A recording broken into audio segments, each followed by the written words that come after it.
order. Daily routine, presenting and reading petitions. I recognize the honourable member for Bedford South. Thank you, Madam Speaker. I beg leave to table a petition, the operative clause of which reads as follows. We, the undersigned residents of Nova Scotia, call upon the Minister of Education and Early Childhood Development to work with parents and other community members directly and through the Halifax Regional Centre for Education to address overcrowding at West Bedford School by purchasing land for immediate use to increase space for learning, the gymnasium, restrooms, the cafeteria, and outdoor activities for its students after meaningful consultation with parents, teachers, and students. The petition contains approximately 300 signatures, and I have affixed my own as per the rules of the House.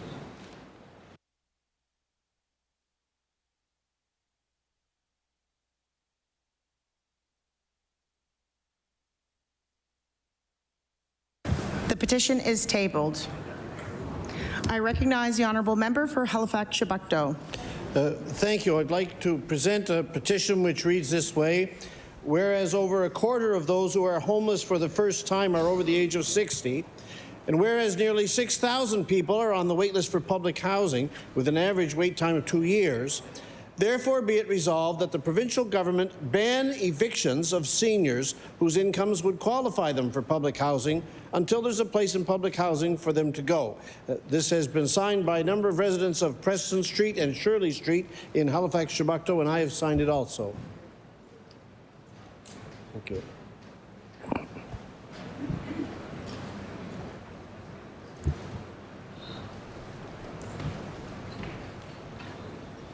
The petition is tabled. I recognize the honourable member for Halifax Citadel, Sable Island. Thank you, Madam Speaker. I beg leave to table a petition which contains as follows.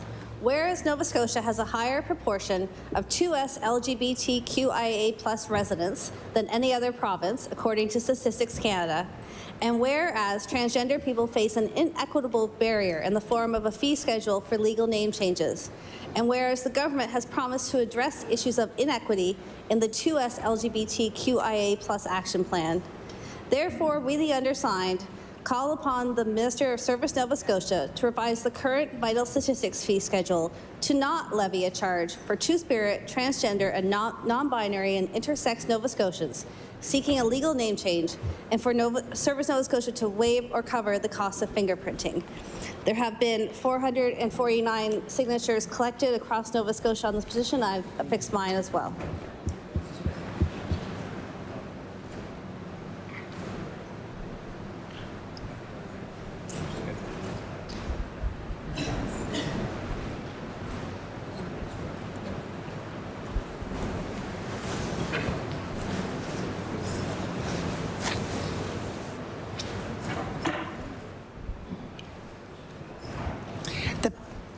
The petition is tabled. I recognize the honourable member for Halifax Citadel, Sable Island. Thank you, Madam Speaker. I beg leave to table a petition with the operative clause as follows. Therefore, we, the undersigned residents of Nova Scotia, call upon the Premier to pause all harvesting and road building activities in forests over 80 years old on Crown land in Colchester County, Cumberland County, and Pictou County until such time as 20% of Nova Scotia's lands have been permanently protected.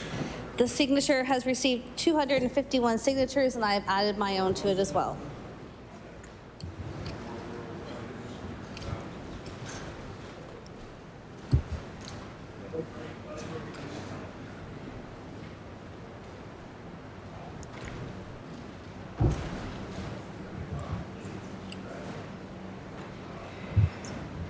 The petition is tabled. I recognize the honourable member for Annapolis. Madam Speaker, I beg leave to table a petition with the operative clause reading as follows. We, the undersigned residents of Nova Scotia, call upon the Government of Nova Scotia to designate for protection Beals Brook and Goldsmith Lake wilderness areas, 2 areas of 3,900 hectares each on Crown land in Annapolis County. We request that the government place a moratorium on all forestry, road building, and industrial activities within the proposed wilderness areas while they are on the process of being designated for protection. I've affixed my signature to the petition as per the rules of the House. Thank you.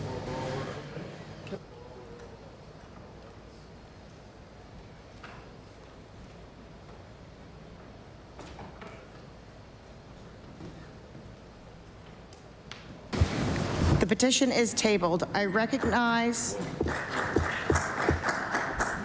the honourable member for Cape Breton Centre, Whitney Pier. Thank you, Madam Speaker. I beg leave to table a petition with the operative clause reading. We, the undersigned residents of Cape Breton Centre, Whitney Pier, request the Executive Council of Nova Scotia to enact an automatic seniors benefit. Nova Scotia has the highest rate of poverty amongst those over 65 of any province in the country. Nova Scotia is one of the only 2 provincial jurisdictions that does not have a program directly supplementing the GIS of low-income seniors. Seniors in other provinces automatically receive these supplemental benefits as opposed to the Nova Scotia Seniors Care Grant, which requires an application and receipts. There are approximately 376 signatures, and I proudly affix my own.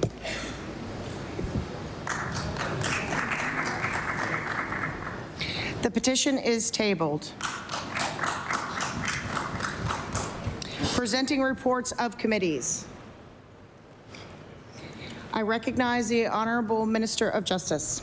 Thank you, Madam Speaker. As Chair of the Committee on Law Amendments, I am directed to report that the committee has met and considered the following bills.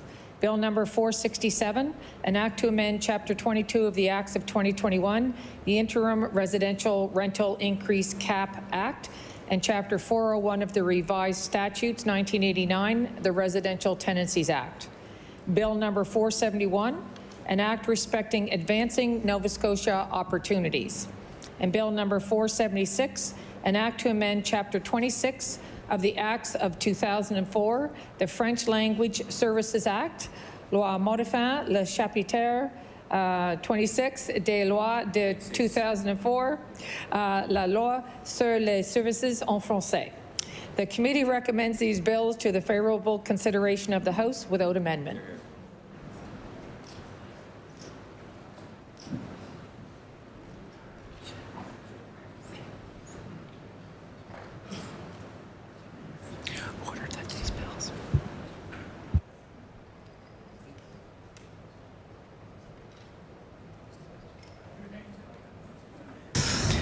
Ordered that these bills be referred to the Committee of the Whole House on Bills. Tabling reports, regulations, and other papers. I recognize the honourable member for Halifax-Chebucto. Thank you. I would like to table, in connection with a member's statement to follow later, the summary report of the Energy Poverty Task Force, A Way Forward, a Made in Nova Scotia Home Energy Affordability Program.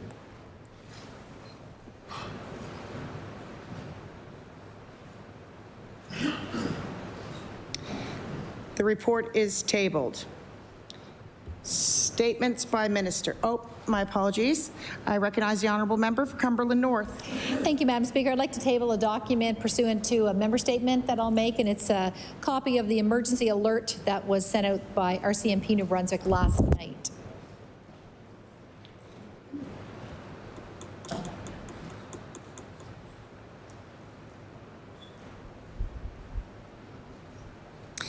The paper is tabled.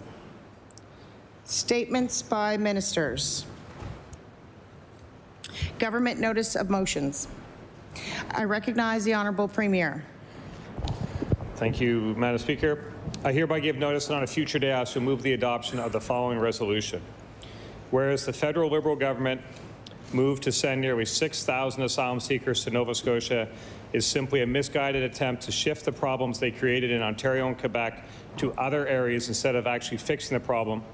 And whereas this misguided federal scheme ignores Nova Scotia's sustainable strategic plan of targeted immigration focused on individuals in healthcare and the trades, and whereas the federal Liberals should work with Nova Scotians and respect our focus on healthcare professionals and those that will help build much-needed homes and infrastructure, therefore be it resolved that every member of this House condemn the federal Immigration, Refugees and Citizen Minister, Mark Miller, for trying to take advantage of the kindness and compassion of Nova Scotians and attempting to disrupt Nova Scotia's responsible strategic plan to attract the professionals like doctors and nurses that our province needs. Madam Speaker, I ask for a waiver of notice and passage without debate. There has been a request for a waiver. Is it agreed? Agreed. It is agreed.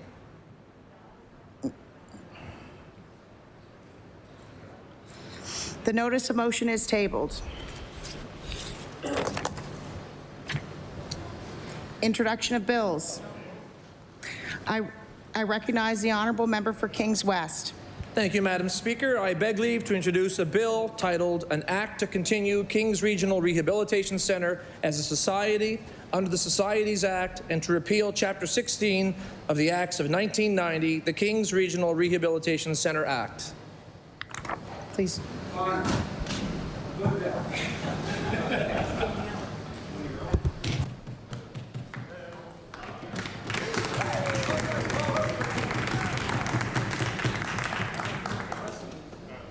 The honourable member for Kings West begs leave to introduce a bill entitled An Act to Continue Kings Regional Rehabilitation Centre as a Society under the Societies Act and to repeal Chapter 16 of the Acts of 1990, the Kings Regional Rehabilitation Centre Act. Bill 487, an act to continue Kings Regional Rehabilitation Centre as a society under the Societies Act and to repeal Chapter 16 of the Acts of 1990, the Kings Regional Rehabilitation Centre Act. Ordered that the bill be read a second time on a future date.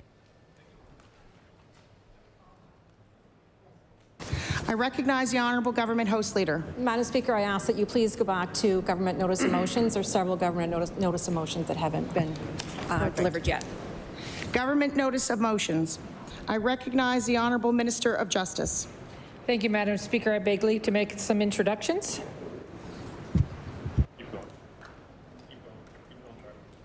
Please do. Thank you. In the East Gallery, I would like to draw everyone's attention to some amazing staff that I have the privilege of working with in the Department of Justice. Going left to right, we have my Special Advisor, Nadine Yuriev. We have my Department of Justice Public Safety staff, Haley Crichton, as well as Charcy Marchand, and my Deputy Minister, Jennifer Glennie. Could I ask you all to rise and receive the warm welcome of the House?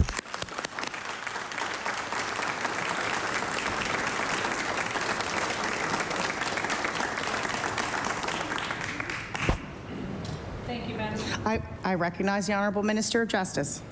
Thank you, Madam Speaker. This year marks the 50th anniversary of women police officers in the RCMP. So I would like to draw everyone's attention to the Speaker's Gallery. We have 3 incredible women here today who are in very senior leadership positions promoting public safety for Nova Scotians. I am so proud and honored that these women have chosen to work in Nova Scotia after careers promoting public safety across the country. I'll ask them to stand as I read their names. We have Superintendent Dustine Rodier with 24 years of service.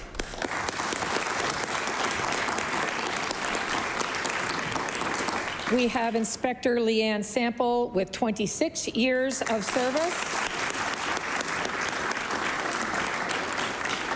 And we have Inspector Monica Jodry with 29 years of service. I request all members of the legislature to offer their warm welcome to these members in the House.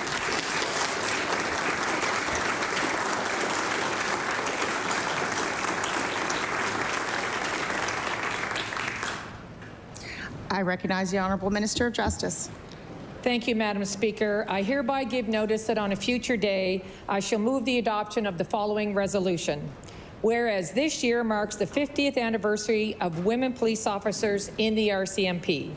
And whereas in September of 1974, the first ever troop of 32 women police officers, known as Troop 17, arrived at the RCMP's training depot. And whereas members of Troop 17 demonstrated what is possible for women in the RCMP, despite encountering challenges and systemic barriers, helped to inspire future generations of women to join the organization, such that now 1/5 of RCMP officers are women, with many in leadership positions. Therefore, be it resolved that I would like to acknowledge that many women leaders in the RCMP who work to protect the safety and security of all Nova Scotians every day, among them Superintendent Dustine Rodier, Inspector Monica Jodry, and Inspector Leanne Sample. Madam Speaker, I request waiver of notice and passage without debate. There has been a request for a waiver. Is it agreed? Agreed. If it is agreed, would all those in favor of the motion please say aye? Aye. Contrary-minded, nay. The motion is carried.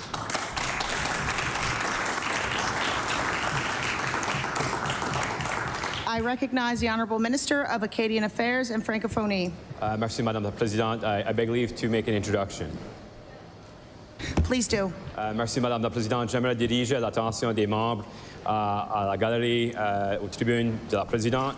Madam Speaker, I direct the members' attention to the Speaker's Gallery, where we're joined today by Alistair Surrett, who's a former member of the House, served the House of Assembly for the District of Argyll from 1993 to 1998, and among many portfolios, he also was the Minister of Acadian Affairs and Francophonie. Alors, c'est un plaisir d'accueillir aujourd'hui Alistair Surrett, qui est également un ancien membre de l'Assemblée, ainsi que président du comité organisateur du Congrès mondial acadien 2024. Alors, bienvenue, Alistair.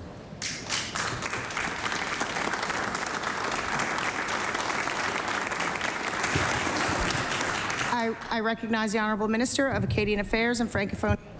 Madame la Présidente, en date ultérieure, je demanderai l'adoption de la résolution suivante. Attendu que tous les 5 ans, les Acadiens se rassemblent pour des festivités qui mettent en valeur la vivacité, la résilience et la fierté du peuple acadien. Et attendu que du 10 au 18 août dernier, les régions d'Argyll, de Clare et celles avoisinantes ont offert un accueil chaleureux à des milliers de visiteurs venus à travers du monde et de la province, et qui ont pu assister à plus de 300 événements organisés dans le cadre du Congrès mondial acadien 2024.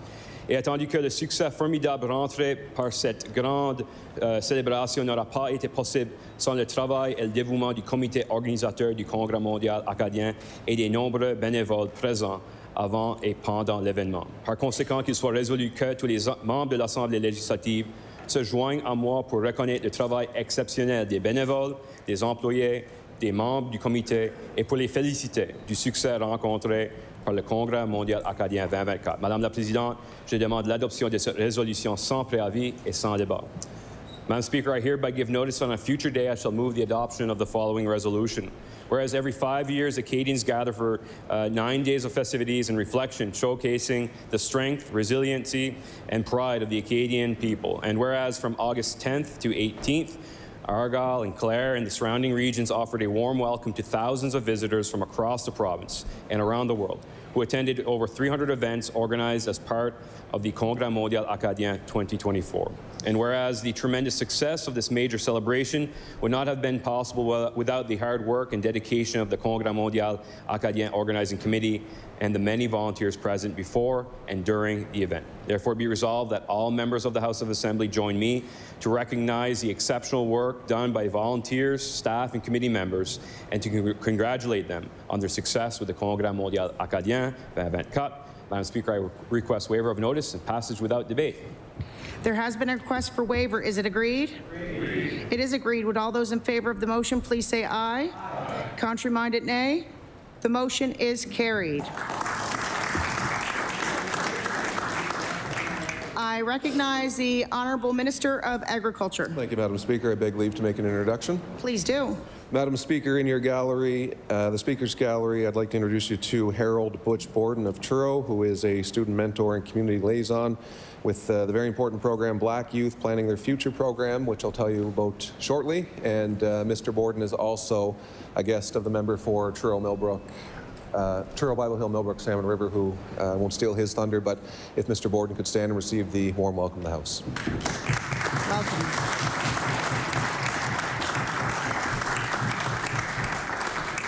I recognize the Honourable Minister of Agriculture. Thank you, Madam Speaker. I hereby give notice that on a future day, I shall move the adoption of the following resolution. Whereas Harold Butch Borden of Truro, working as a student mentor and community liaison, has displayed exemplary dedication to the students of the Black Youth Planning Their Future program, which helps expose Black high school and post-secondary students to future careers in agriculture and the public sector. And whereas Mr. Borden, a retired educator who has dedicated his career to young people, was instrumental in the design and success of the program program in his community, and his support led to the hiring of 20 African Nova Scotian students this summer. And whereas having an appropriate mentor from the African Nova Scotian community like Mr. Borden was essential in supporting the career goals of the students while maintaining the essential involvement and collaboration with the African Nova Scotian community. Therefore, be it resolved, this House congratulate and thank Harold Butch Borden for generously continuing to encourage and empower the African Nova Scotian youth of Truro and Colchester County. Madam Speaker, I request waiver of notice and passage without debate. There has been a request for waiver. Is it agreed? It is agreed. Would all those in favor of the motion please say aye? Aye. Contrary-minded, nay. The motion is carried.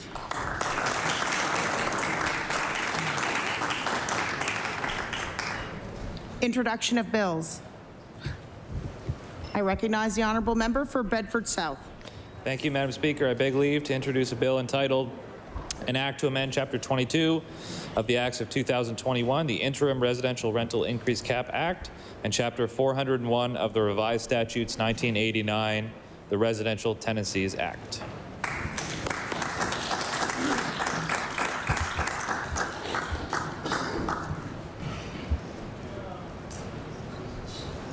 The honourable member for Bedford South begs leave to introduce a bill entitled An Act to Amend Chapter 22 of the Acts of 2021, the Interim Residential Rental Increase Cap Act, and Chapter 401 of the Revised Statutes 1989, the Residential Tenancy Act.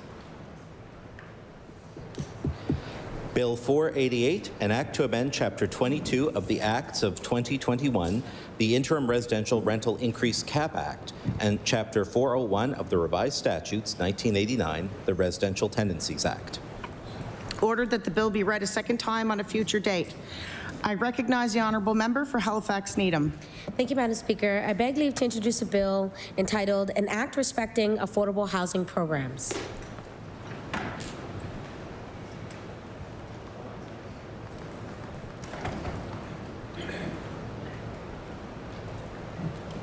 The honourable member for Halifax Needham begs leave to introduce a bill entitled An Act Respecting Affordable Housing Programs. Bill 489, an act respecting affordable housing programs. Ordered that the bill be read a second time on a future date. I recognize the honourable member for Dartmouth North.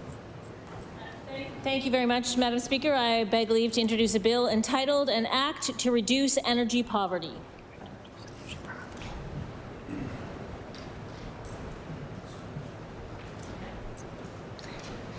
The honourable member for Dartmouth North begs leave to introduce a bill entitled An Act to Reduce Energy Poverty. Bill 490, an act to reduce energy poverty. Ordered that the bill be read a second time on a future date. I recognize the honourable member for Cumberland North. Thank you, Madam Speaker. I beg leave to table a bill entitled An Act to Amend Chapter 27 of the Acts of 1998, the Wilderness Areas Protection Act.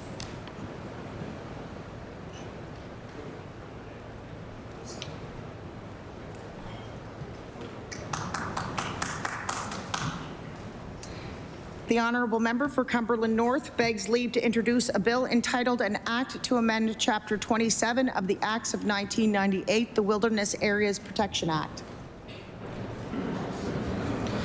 Bill 491, an act to amend Chapter 27 of the Acts of 1998, the Wilderness Areas Protection Act. Ordered that the bill be read a second time on a future day.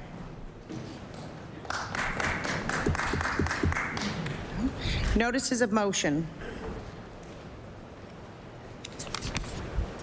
Statements by members. I recognize the Honourable Premier. Thank you, Madam Speaker. Before I begin, I beg leave to make an introduction. Please do. Madam Speaker, I'm pleased to introduce Coach Mark Stinson, sitting in the Speaker's gallery today. Maybe Mark can stand up, but Mark's dedication to basketball has an amazing impact on the youth in our community, and we just want to thank him for that. He's joined today by his wife, Kelly, a true dynamic power couple in our community, but thank you both for your commitment to our youth. I I recognize the Honourable Premier. Madam Speaker, I rise today to bring recognition to Coach Mark Stinson, who has given so much of his time and talent to young athletes in our community. Mark's love of basketball was contagious. He has coached 2 provincial championship boys and girls high school varsity and U18 AAA teams. Mark also coaches junior high ball and assists with the Pictou County Lightning skills and drills camps. And even as a referee, Mark can't help but encourage and root for all the players in the court. He remembers their names and the details of every player, and he leaves a long-lasting positive impression on each of them. Madam Speaker, I ask all members of the Nova Scotia Legislature to please join me in thanking Coach Mark Stinson for being such a positive role model for youth in our community. Thank you, Madam Speaker.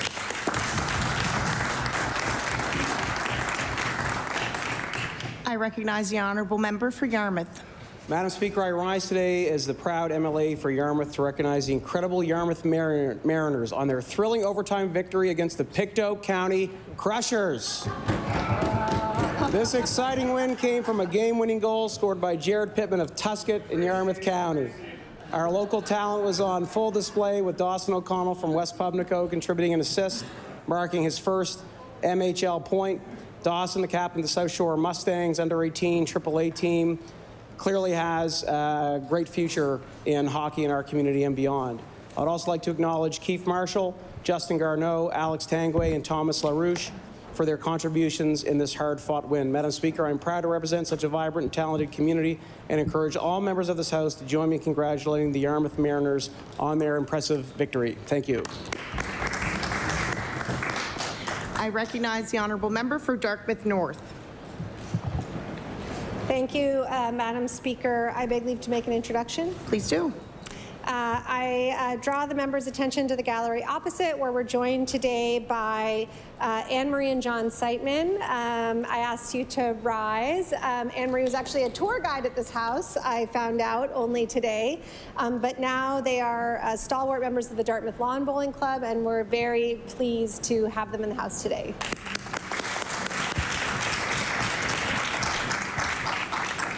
I recognize the Honourable Member for Dartmouth South.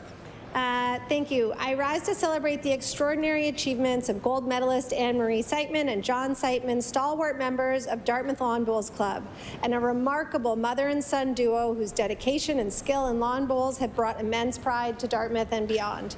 In 2024, John and Anne-Marie have continued to set a high standard for excellence in the sport. They recently competed in their 7th Australian Open, an event featuring over 5,000 bowlers from around the world. Their participation on this global stage not only showcased their individual talents, but also highlighted the unique bond they share as mother and son.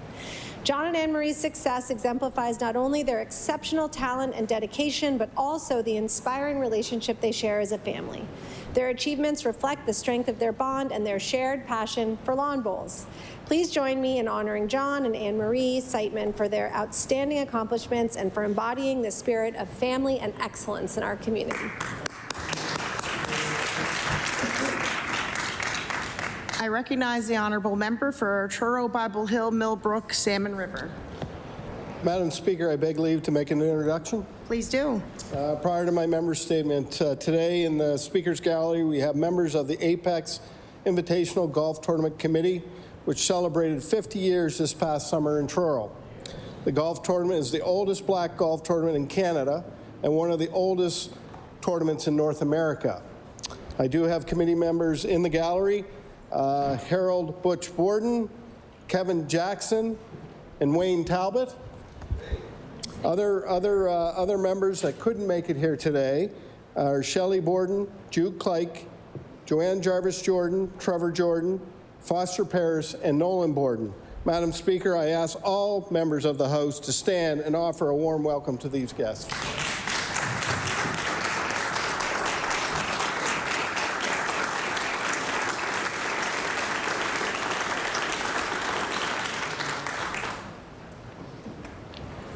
I recognize the Honourable Member for Truro, Bible Hill, Millbrook, Salmon River.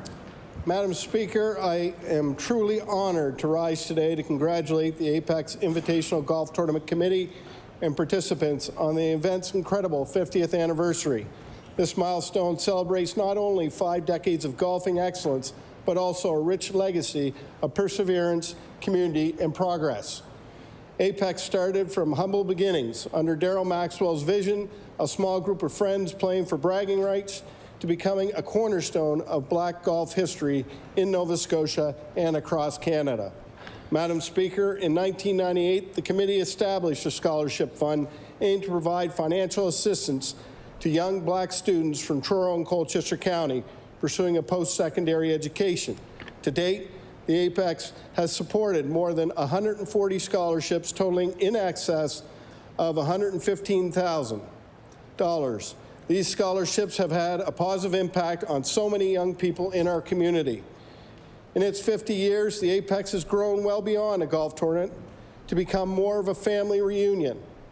It's an opportunity for friends to reunite and for family to gather from across the country to celebrate community together. Thank you, Madam Speaker. I recognize the honourable member for Yarmouth. Thank you very much, Madam Speaker. I'd like to bring the House's attention to the West Gallery to make an introduction, please. Please do. Thank you so much. We are joined today by the 2024 Under-13 Girls AA Fast Pitch Provincial Champions, the Highland Park Heat from right here in the north end of Halifax. Madam Speaker, I'd like to recognize the teammates and the coaches by name. Head coach Matt Boutlier, assistant coaches, and please stand as I recognize you. Assistant coaches Jennifer Martin Higgs, John Hope, Jenna Ledbetter, and Stephen Boutlier. We're also, of course, joined by the teammates Addison Burbage, Aviva Brown, who was player of the game in the championship game, Allison Hope, Blake DeCoste, Brooklyn Boutlier, Chloe Hunt, Dean Harris, MVP for the tournament, Grace Berrigan, Isabel Newsom, Lydia Higgs, Quinn Boutlier, and Savannah George. Hey. Yeah. I ask the House to join me in providing the team a warm welcome.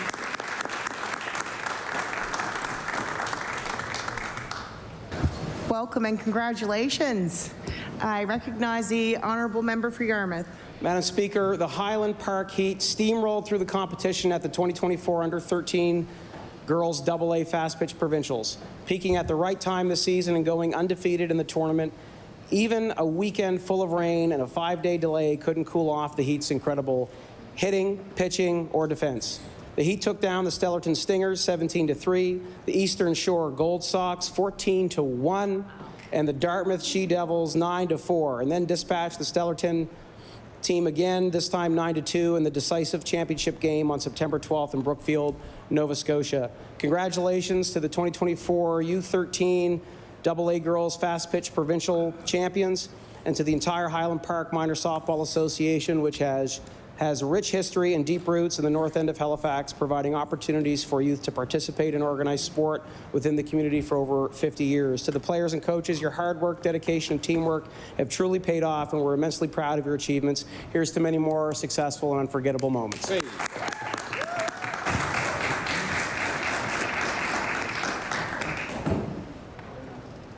I recognize the honourable member for Dartmouth South. Madam Speaker, I rise to extend heartfelt congratulations to the entire Dartmouth Lawn Bowls Club for their outstanding achievements in 2024. The club has demonstrated remarkable skill, sportsmanship, and community spirit throughout the year. It was my pleasure to witness firsthand the exceptional warmth and hospitality of the club during the 2024 Atlantic Lawn Bowls Championships. Hosting 80 participants and over 60 volunteers, the event was a great success despite challenging weather, only one draw I heard, with Team Nova Scotia taking the overall title. In addition to these accolades, Dartmouth bowlers excelled in multiple other tournaments, including the Frank Hamilton Memorial Mixed Triples and the Cobequid Annual Invitational Open Triples. Given their remarkable success this year, there is just no way to detail all of their achievements in the 45 seconds I have. So please join me in celebrating the Dartmouth Lawn Bowl Club's exceptional accomplishments and positive impact they continue to make in our community.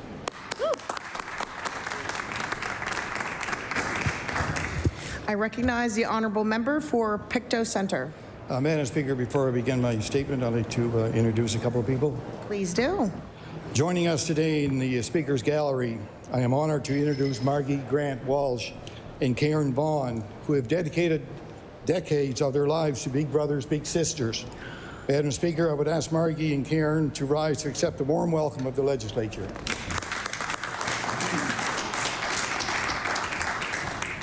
I recognize the honourable member for Pictou Centre. Madam Speaker, I would like to take this opportunity to recognize and thank two outstanding members of the Big Brothers Big Sisters team, Executive Director Margie Grant Walsh and Program Manager Karen Vaughn. Margie, with her incredible 38 years of service, and Karen, with 26 years of dedication, have shown remarkable care and concern for the youth in Pictou, Antigonish, and Guysborough counties. Their enthusiasm and commitment to mentoring and supporting young people has made a lasting impact on countless lives. We are deeply grateful for their tireless work and the positive difference they continue to make in our communities. Thank you, Margie and Karen, along with your dedicated team, for decades of unwavering care and dedication to nurturing the youth in our communities. Your daily efforts have impacted countless lives in a positive way, shaping a brighter future for our community. Your work is truly inspiring, and we deeply appreciate all that your team has done for our youth. Thank you, Madam Speaker. I recognize the honourable member for Sydney, member 2. Thank you, Madam Speaker. Madam Speaker, Cape Breton lost a sports icon with the passing of Carl Bucky Buchanan, who served 32 years as the athletics director at the former Xavier College and Cape Breton University. Much of the sports success that CBU has seen over the years is the foundation that Bucky built along with his colleagues at CBU. And he has a legacy in many of the sports, but I do want to recognize that in 1977 and 78 as coach, he led the college and the Canadian Collegiate Athletic Association of Montreal, and they won the championship. He also won 15 Nova Scotia College Conference championships and was recognized in 1986 as a Canadian College Athletic Association Coach of the Year. So there are accolades coming in from all over the country for Carl Bucky Buchanan's contribution to sport, but on a personal note, I grew up with his daughter, Mary Ellen. He was great. Him and Ann were great to the kids in the neighborhood. We all hung out together, and I rise to my place to send Ann and the girls all my love and recognize one of Cape Breton sports icons, Carl Bucky Buchanan. I recognize the honourable member for Halifax, Citadel, Sable Island. Thank you, Madam Speaker. I beg leave to make an introduction relative to my member statement. Please do. Thank you. Joining us in the West Gallery today is Halifax's HRM's new Poet Laureate, Anna Kwan, and her father, Dr. Charles Kwan. And I welcome you to the House.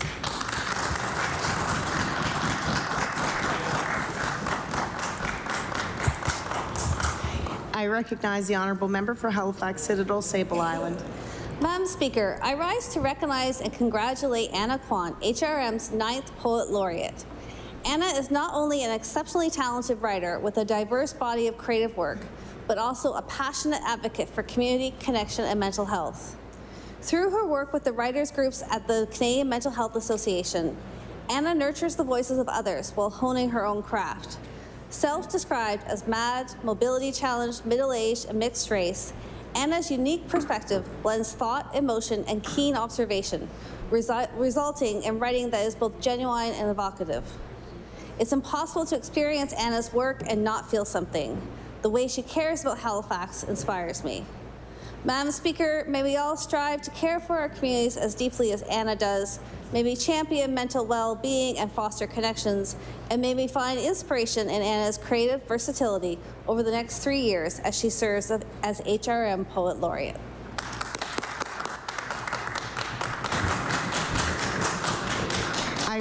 I recognize the honourable member for Eastern Passage. Madam Speaker, I rise today to honor the life and legacy of Gerald Jerry Duncan White, who passed away on September 12, 2024 at the age of 69. Jerry was a man of remarkable service and dedication. Born in Corner Brook, Newfoundland, he began his career with the RCMP on his 19th birthday and later transitioned to the Royal Canadian Navy, where he served with distinction. Jerry's service took him all over Canada and across the globe, from the Baltic to the Mediterranean. Jerry's commitment to our community extended beyond his military service. He was a regular blood donor, making over 150 donations, and volunteered his time for so many causes, including the National Kids Cancer Ride. His larger-than-life personality and positive outlook made him a beloved figure in his community. He was always ready with a joke, a word of encouragement, or a song, and he never missed an opportunity to support his fellow service members. Madam Speaker, I ask all members of this legislature to join me in honoring Jerry and to extend our deepest condolences to his family and friends. Thank you, Madam Speaker. I recognize the honourable member for Clare. Thank you, Madam Speaker. Madame la Présidente, je voudrais profiter de cette occasion pour féliciter Alistair Surratt pour sa récente retraite de son poste de recteur et vice-chancelier de l'Université Sainte-Anne. Monsieur Surratt a d'abord été nommé vice-recteur au développement et au partenariat en 2003, avant d'être nommé recteur et vice-chancelier en 2011. Sous sa direction, l'Université Sainte-Anne a connu une forte croissance de ses programmes, de la recherche et des investissements sur le campus, ce qui a contribué à un nombre record d'inscriptions en 2019. Monsieur Surratt est également occupé de ses postes de leadership importants dans des organismes d'enseignement postsecondaire et au sein de sa communauté, notamment en tant que président du récent Congrès mondial acadien. Je demande à tous les membres de se joindre à moi pour remercier Alistair Surratt pour ses années de leadership à l'Université Sainte-Anne et lui souhaiter plein succès dans ses projets futurs. Merci.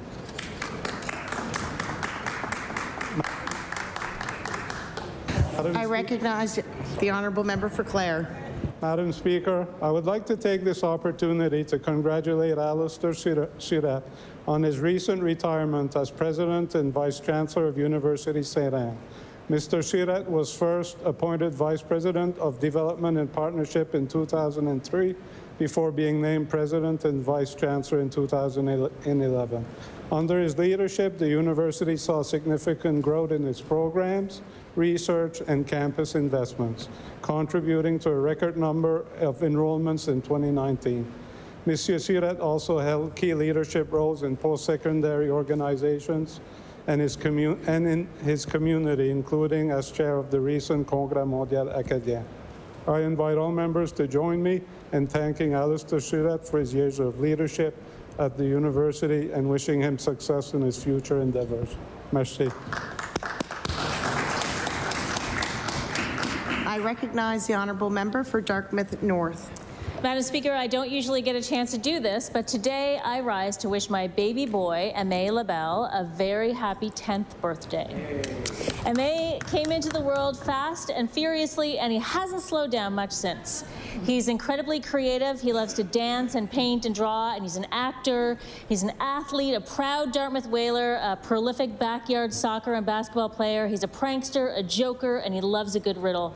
But most of all, Aimé is a kind person. He loves to help around the house. He loves to help and teach younger kids, and he's a loyal friend. He is honestly one of my favorite people. I love hanging around with him. And his dad and his sister and his dog and I love him so much. Bonne fête, Aimé. On t'aime beaucoup, beaucoup. I recognize the honourable member for Kings North. Madam Speaker, I rise today to congratulate Blommen and Estate Winery of Canning as the recipient of the coveted gold medal for their 2021 Chardonnay at the Decanter World Wine Awards. The Decanter World Wine Awards are considered to be the world's most prestigious wine competition. It is the biggest global wine competition where the wines are judged against the best wines around the world. Simon Rafuse, winemaker at Blommen and Estate Winery, crafted the top award-winning Chardonnay from the 2021 vintage. The result is a testament to the collective commitment, hard work, and dedication of the Blommen team, and an achievement that recognizes Nova Scotia as a top-tier wine producer. Please join me today to congratulate Blommen Estate Winery as they celebrate their Gold Medal Award at the Decanter World Wine Awards. Thank you, Madam Speaker. I recognize the honourable member for Clayton Park West. Madam Speaker, I rise today to recognize the extraordinary accomplishments of the Mascua Aquatic Club, Halifax's premier destination for the competitive and recreational paddle sports. This outstanding club has achieved the remarkable feat of winning the national title in Welland, Ontario, for the second consecutive year, solidifying their status as the powerhouse in the world of paddling. Madam Speaker, the dedication and commitment of the athletes, coaches, and supporters at Mascot Aquatic Club are truly inspiring. Their success not only brings pride to our community, but also showcases Nova Scotia as the leading region for paddling in Canada. This victory, earned away from home, is testament to the hard work and perseverance of everyone involved. Madam Speaker, I ask the House to join me in celebrating the remarkable achievements of the Mascot Aquatic Club and their continued contributions to the sport of paddling. Thank you. I recognize the honourable member for Halifax Needham. Thank you, Madam Speaker. I rise today to recognize the Erie G New Yam Festival and its organizers. The celebration in August is a significant cultural event for the Igbo community. It marks the beginning of the harvest season. The festival is full of energy and richness, and it brings families together to celebrate their culture and mark the harvest season for West Africans. With music, dance, food, and fun, I would like all the members of this House to join me in congratulating the Ndi Igbo Cultural Association in Nova Scotia for organizing such an amazing event in August.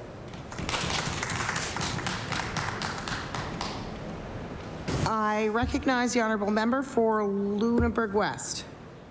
Thank you, Madam Speaker. I wish to recognize Mustafa Maynard, a dedicated volunteer and Bridgewater's 2024 Provincial Representative Volunteer of the Year.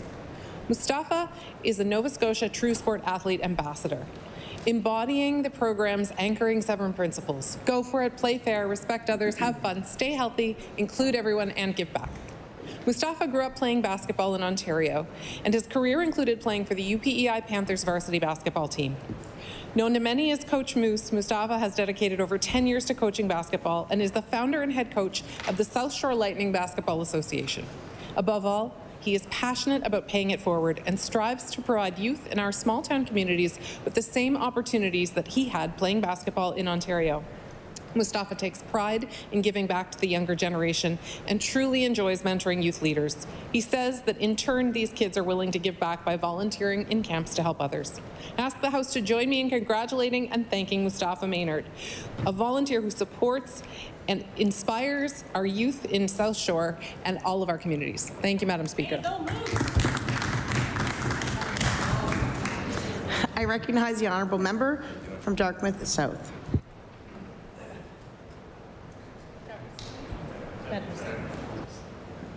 Bedford South. Thank you, Madam Speaker.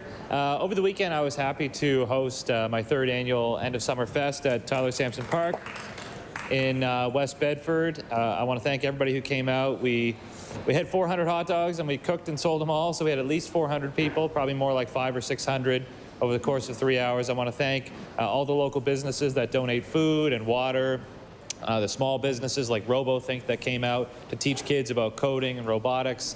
Hatfield Farm, of course, with the goats and the cows and all the animals that are always a big hit. But the weather was perfect. It's always a great event that people in my community look forward to. I'm really happy to play a part in putting it on for everybody and looking forward to next year as well. But I want to thank everybody who came out on what was an absolutely beautiful day. Thank you, Madam Speaker. I recognize the honourable member for Halifax-Chebucto.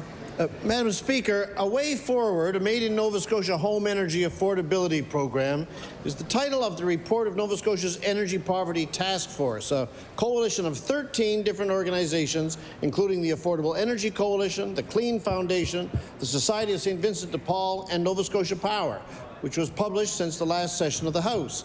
The report proceeds from the fact that Nova Scotia has one of the highest levels of energy poverty in Canada at 43%. And it outlines how, for those who report difficulty keeping their homes heated and their power on, 72% have had to delay spending on other essentials, 46% experienced late payments, and 8% had their power disconnected. The task force recommends an energy plan that includes a 50% power bill discount for those with incomes below the low income measure and an arrearage management program where reduced bill repayment plans are accompanied by power bill debt forgiveness. These are wonderful recommendations, Madam Speaker, and their prompt implementation is badly needed. I recognize the honourable member for Cape Breton Centre. East, sir.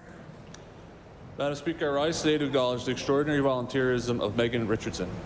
Megan created a Facebook group called the CBRM Community Action Team, which now has 884 members and organizes everything from garbage cleanups to the planting of community gardens. This latest venture has the group focused on painting telecommunication boxes all over Cape Breton. The community has rallied behind this project with monetary donations, paint, and painting supplies. Thank you, Megan, for your continued leadership and all the volunteers. Thank you, Madam Speaker.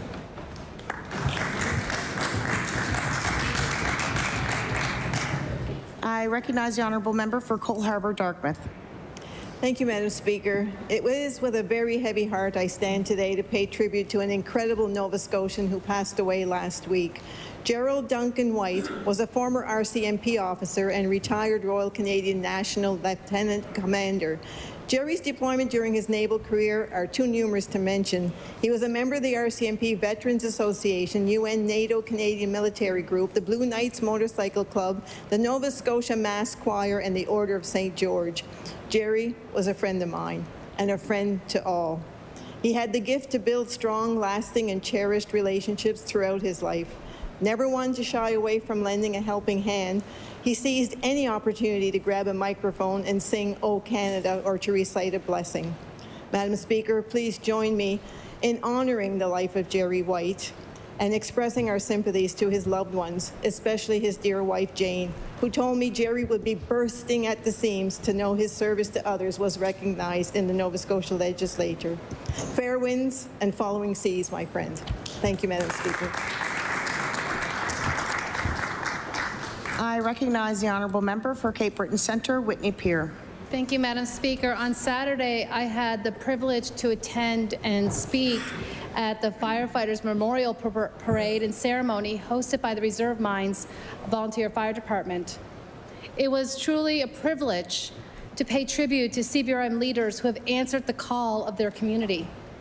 The parade and ceremony was a beautiful sight to see firefighters from across CBRM and a family from Halifax who lost their son pay tribute to their friends and their family by laying of the helmets.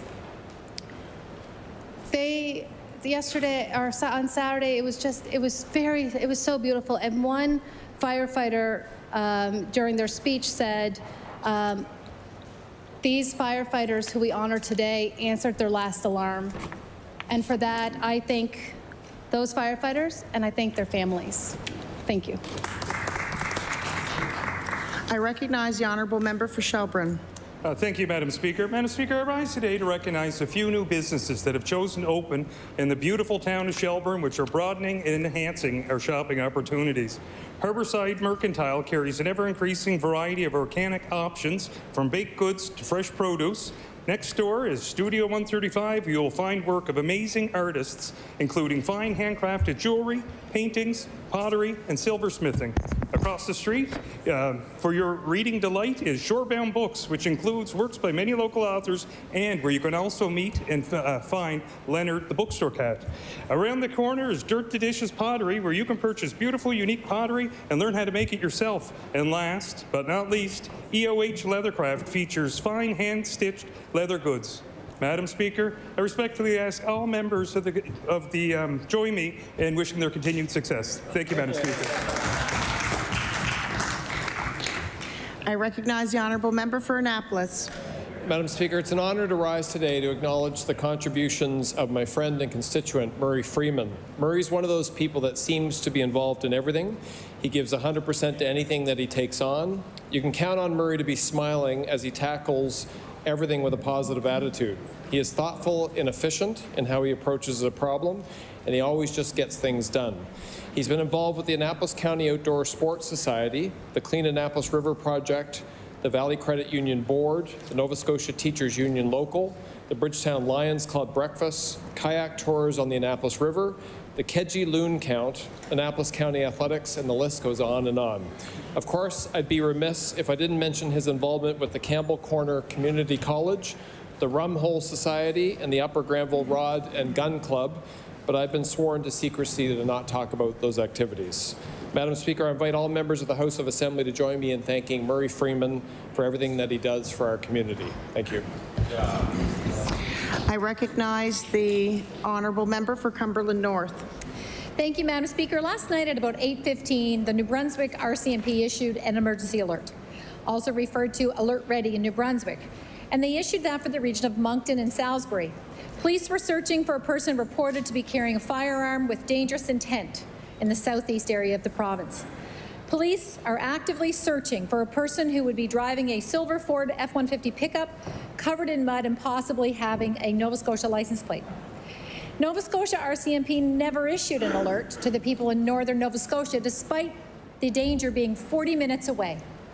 Some people in our border community received the alert if their phone bounced off of towers in local New Brunswick. In 2020, a similar situation happened where a gunman in Moncton was on the loose. He was arrested 1 block from my MLA office downtown Amherst.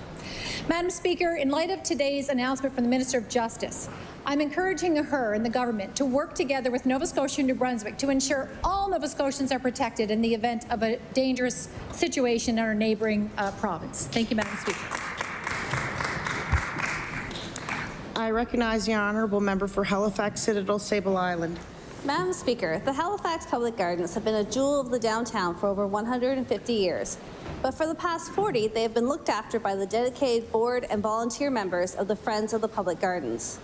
In June, I was honored to attend the 40th anniversary celebration for the Friends under the shade of the garden's beautiful gazebo. It was a culmination of decades of commitment, perseverance, and genuine love for a green space that we need to see more of in our communities. We also celebrated board chair Judith Cabrita, who as a founding member has been taking care of the gardens as long as the Friends have been around. I invite my colleagues in the House to join me in celebrating the Friends of the Public Gardens' 40th anniversary and giving them the recognition they deserve for making Halifax Citadel Sable Island a greener, more beautiful place. I recognize the honourable member for Lunenburg. Thank you, Madam Speaker. Given the hour, I will rise with some happy news to congratulate my constituency assistant, Ashley Feener, on the birth of her second child. Don't clap so long. Jackson Lee was born on June 27th, weighing 7 pounds and 13 ounces, and a very big promotion for her eldest, Jay, who is now a big brother. Thank you, Madam Speaker. Order. The time has expired. Orders of the day, oral questions put by members to minister. The time is now 2 o'clock. We will finish at 2:50. I recognize the honourable leader of the official opposition. Thank you very much, Madam Speaker. While the Premier's plan to double the population is making it much easier to move to Nova Scotia, it is making it much more challenging to afford to build a life here. The Premier has told this House of Nova Scotians that he has a plan to double the population, which targets skilled trade workers to build more housing. However, the numbers in his own department say otherwise, Madam Speaker. Trades and equipment workers who have the skills to build housing account for less than 5% of the provincial nominees, Madam Speaker, less than 5%. How can the Premier say his plan is working to bring more skilled trade workers here when such a small fraction of the people the province is even nominating are from this category of worker? I recognize the honourable Premier. Thank you, Madam Speaker, and I guess we're back to too many people now, are we? Last week, the member opposite called on the government to slow population growth. Then this week, his federal cousins asked us to take up to 6,000 asylum seekers, and the member's tone changed just overnight, Madam Speaker. He thought we should definitely do that if his federal cousins are asking us to do that. The big question in this chamber, Madam Speaker, the big question for Nova Scotians is, why is the member's party, the Nova Scotia Liberal Party, simply just following the lead of the federal Liberals instead of standing up for Nova Scotians? I recognize the Leader of the Official Opposition with his first supplementary. Madam Speaker, this is what the Premier does when he can't answer a question and when his own policies are failing. He points the finger and he lays blame. Unfortunately, the scapegoat he has chosen this time are some of the most vulnerable people in the world, fleeing war and persecution, who, by the way, aren't even in this province. And he tells us that his plan to double the population is bringing in more skilled trade workers, when we know that's not the case. less than 5% of people he is bringing into this province are going to be able to help build more houses. Madam Speaker, why can't he just take responsibility for his own failures instead of taking every opportunity he can to pass the buck, lay the blame, and point the finger? I recognize the Honourable Premier. So we're back to more people now, Madam Speaker. On September 9th, the member opposite told CBC that he didn't know why we were sticking to our strategic growth plan. I'll table that for the House, Madam Speaker. Then on September 13th, just 4 days later, he told the Canadian press that we should accept more people. I asked, Madam Speaker, what changed in those 4 days? Well, I'll tell you what changed, Madam Speaker. The leader opposite found out that the Trudeau government wanted to send us 6,000 asylum seekers. He's letting the Trudeau government set the policies of his caucus when he should be standing up for Nova Scotians, Madam Speaker.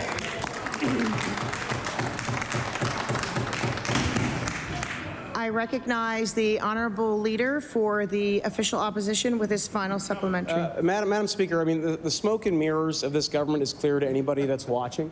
Let's talk about the Premier's targeted plan. His own housing assessment report gave an overview of the shortage of skilled laborers we would need to build more housing. His own report said there will be 85 bricklayers short by 2030. Last year, the province nominated 0 bricklayers to come here. We need 250 pipe fitters. Last year, the Premier nominated 0. We need 92 crane operators. Last year, there was a big improvement here. They nominated 1, Madam Speaker. Why can't the Premier just be honest with Nova Scotians? He doesn't have a plan to double our population based on skilled trade workers. I recognize the Honourable Premier. Well, Madam Speaker, in their 2021 budget speech, the then Liberal government boasted, since we were first elected, immigration to Nova Scotia has tripled. Back then, they believed in immigration, Madam Speaker. They boasted, but they didn't build, Madam Speaker. They averaged just 4,500 housing starts per year. In 2023 alone, Madam Speaker, we saw housing starts of over 7,000, Madam Speaker. The reality is very simple, and Nova Scotians can see it, Madam Speaker. From the carbon tax to asylum seekers, the member wants to import Trudeau policies to Nova Scotia. I remember when he ran on a platform of Nova Scotia first. Order. Now it's Liberals first, Madam Speaker. I recognize the order. I recognize the Honourable Leader for the NDP. Thank you, Madam Speaker. In the past couple of years, I've visited one particular sixplex in Dartmouth many times.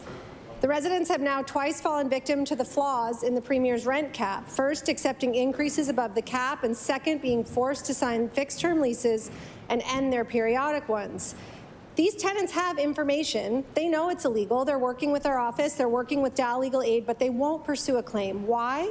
Because the building manager representing the owner in Ontario threatens them mercilessly with eviction. This is one example of the imbalance faced by renters. What does the Premier say to the people being victimized by this legislation?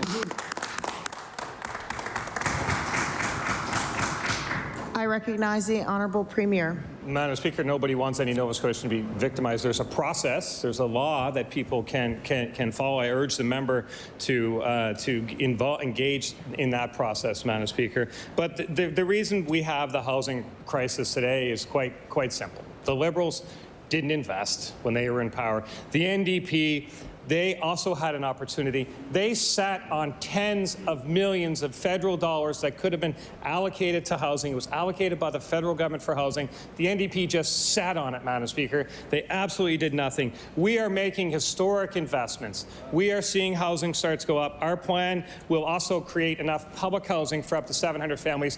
That hasn't happened in a generation, Madam Speaker. We're getting to work when they sat on their hands when they had the chance.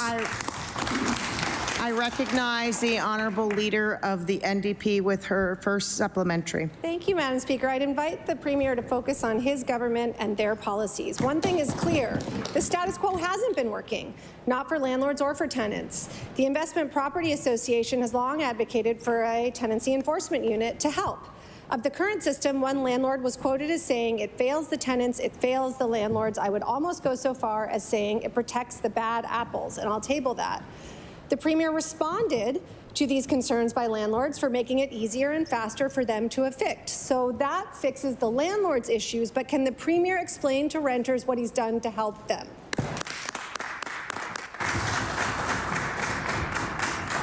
I recognize the Honourable Premier. Thank you, Madam Speaker. And this problem didn't start overnight. We didn't break it, but we're fixing it, Madam Speaker. And I'll tell you how we're fixing it. 40,000 more homes, 17,000 more affordable units, 700 people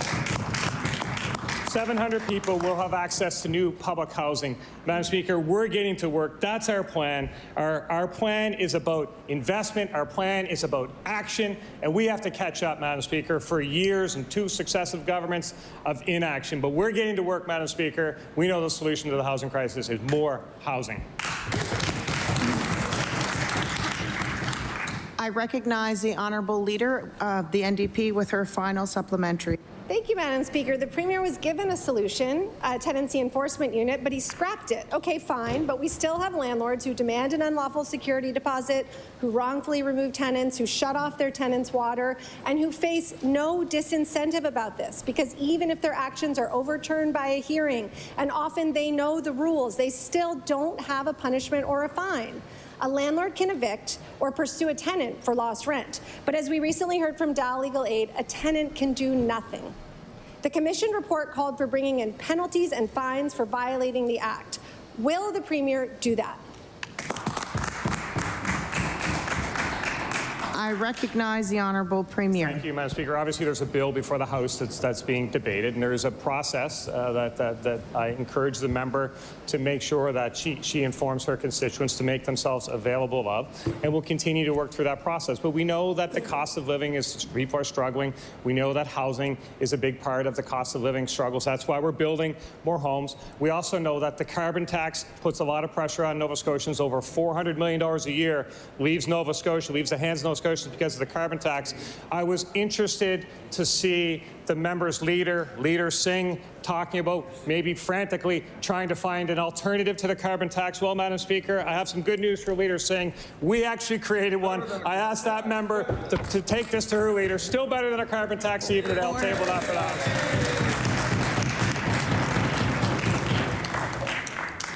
I recognize the Honourable Leader of the Official Opposition. Madam Speaker, the reason this Premier lays the blame at everybody else but himself, doesn't take any responsibility, is because he can't stand on the merit of his own record as Premier. He can brag about all the housing starts he wants in this House, but according to his own department's housing assessment, we are going to have a shortfall by 2027 of more than 40,000 houses. That includes the 40 that he says he's going to build. If you look at the Department of Finance's records on this, housing per population has been in free fall since 2021 when this government took over. My question to the Premier is, does he not see these policies are failing? I recognize the Honourable Minister of Housing, or Municipal Affairs and Housing. So, Madam Speaker, when we came into government in 2021, it was clear that things needed to be done in housing. It was clear before that. We had a government before that that did nothing, that sat on their hands, and we have been trying to clean that mess up ever since, and we've done unprecedented things that have gotten national attention across this country in the various programs that we are doing. And I can tell the member that this in 2023, housing starts were up 25%. We're seeing results, Madam Speaker. I recognize the Honourable Leader of the Official Opposition. Madam Speaker, I asked the government to only look at their own housing assessment. The minister can look at this. It was produced by his own department. I asked the government to look at the finance department's data. It wasn't before 3 years ago that housing per capita started to go into free fall. This government can brag about all the housing starts that other people are building. It is still not keeping up with their rate of population growth. All the data in the department, all the anecdotal experiences by Nova Scotians who are going homeless, who can't afford rents, who can't afford a place to live, are showing that. What is it going to take for this government to take responsibility for their own actions and recognize that their policies are creating homelessness and making housing unaffordable and unavailable for Nova Scotians and newcomers coming here? I recognize the Honourable Minister for Municipal Affairs and Housing. Madam Speaker, we have done an unprecedented job. We have gotten national attention. For example, our land for housing program has been emulated not only by other provinces but now the federal government.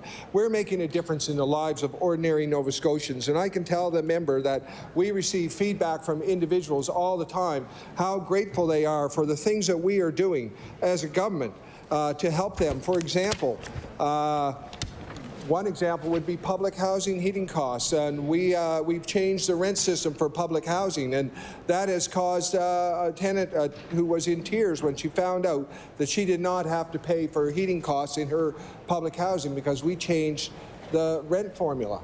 I'll table that.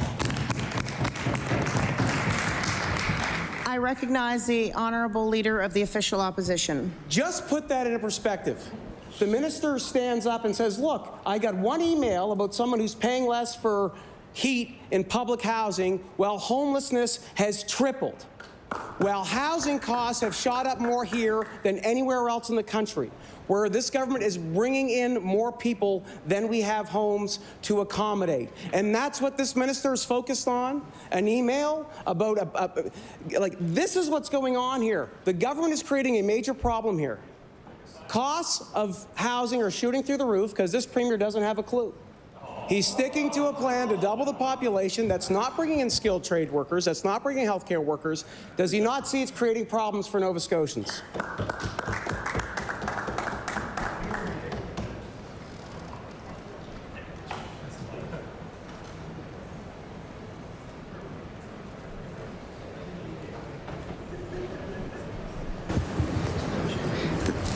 There was a bit of a reaction, and disruption of the House is the major rule here, so I just asked that the member keep it clean.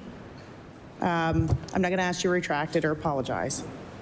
I recognize the Honourable Member, or the Honourable Minister for Municipal Affairs and Housing.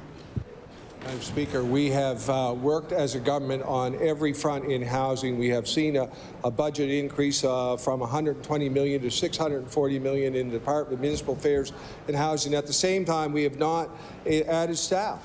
I can't tell you how hard our staff have worked in the last 3 years to pick up the pieces when things were not done. And as the member knows, it takes time to build. Those construction starts are critically important that we mentioned. As a government, we are working hard to address the entire housing spectrum, right from homelessness, which I could let my colleague discuss, right to all of the different levels of housing. And we're working very hard, Madam Speaker, to get that done. I recognize the Honourable Leader for the from the Official Opposition. Madam Speaker, while this government pats itself on the back, in the last quarter, Nova Scotia had a net loss of 300 houses to our housing system. While this government pats themselves on the back for having more housing starts, the amount of housing per capita is in free fall, and homelessness has tripled under their watch, not under anybody else's. While this government tells us they're bringing in more skilled trade workers to help build housing, they brought in 0 bricklayers, nominated 0 pipe fitters, nominated 1 crane lift operator. Madam Speaker, why is this government all talk, no action? And if they only took the time to look at their own government statistics, they would see that for themselves. I recognize the Honourable Minister for Municipal Affairs and Housing. Madam Speaker, we've seen a significant increase in housing stats in the past number of years, and we're really up since 2020. We're up 47% in housing starts. We've worked hard to achieve that. We're up in completions as well, which is another important stat. We're up in investing. We've invested almost $240 million in the last 3 years in affordable housing to make housing more affordable for Nova Scotians. We will continue to invest. We recognize the challenges of ordinary Nova Scotians. We will continue to invest. I recognize the Honourable Leader of the Official Opposition. And Madam Speaker, according to the minister's own department, if it continues as is, with all the great work that's happening, we are going to be an additional 44,000 housing units short by 2027. That's coming up in just over 2 years. We are going to be 44 housing units short at the time that this minister and this government brag about how much they're doing. We are going to see more homelessness. We are going to see housing costs continue to shoot through the roof for Nova Scotians. We are going to have seniors that continue to struggle, and we are going to have young people that lose hope in building a future here. Why can't this government understand that their current track is failing Nova Scotians? I recognize the Honourable Minister of Municipal Affairs and Housing.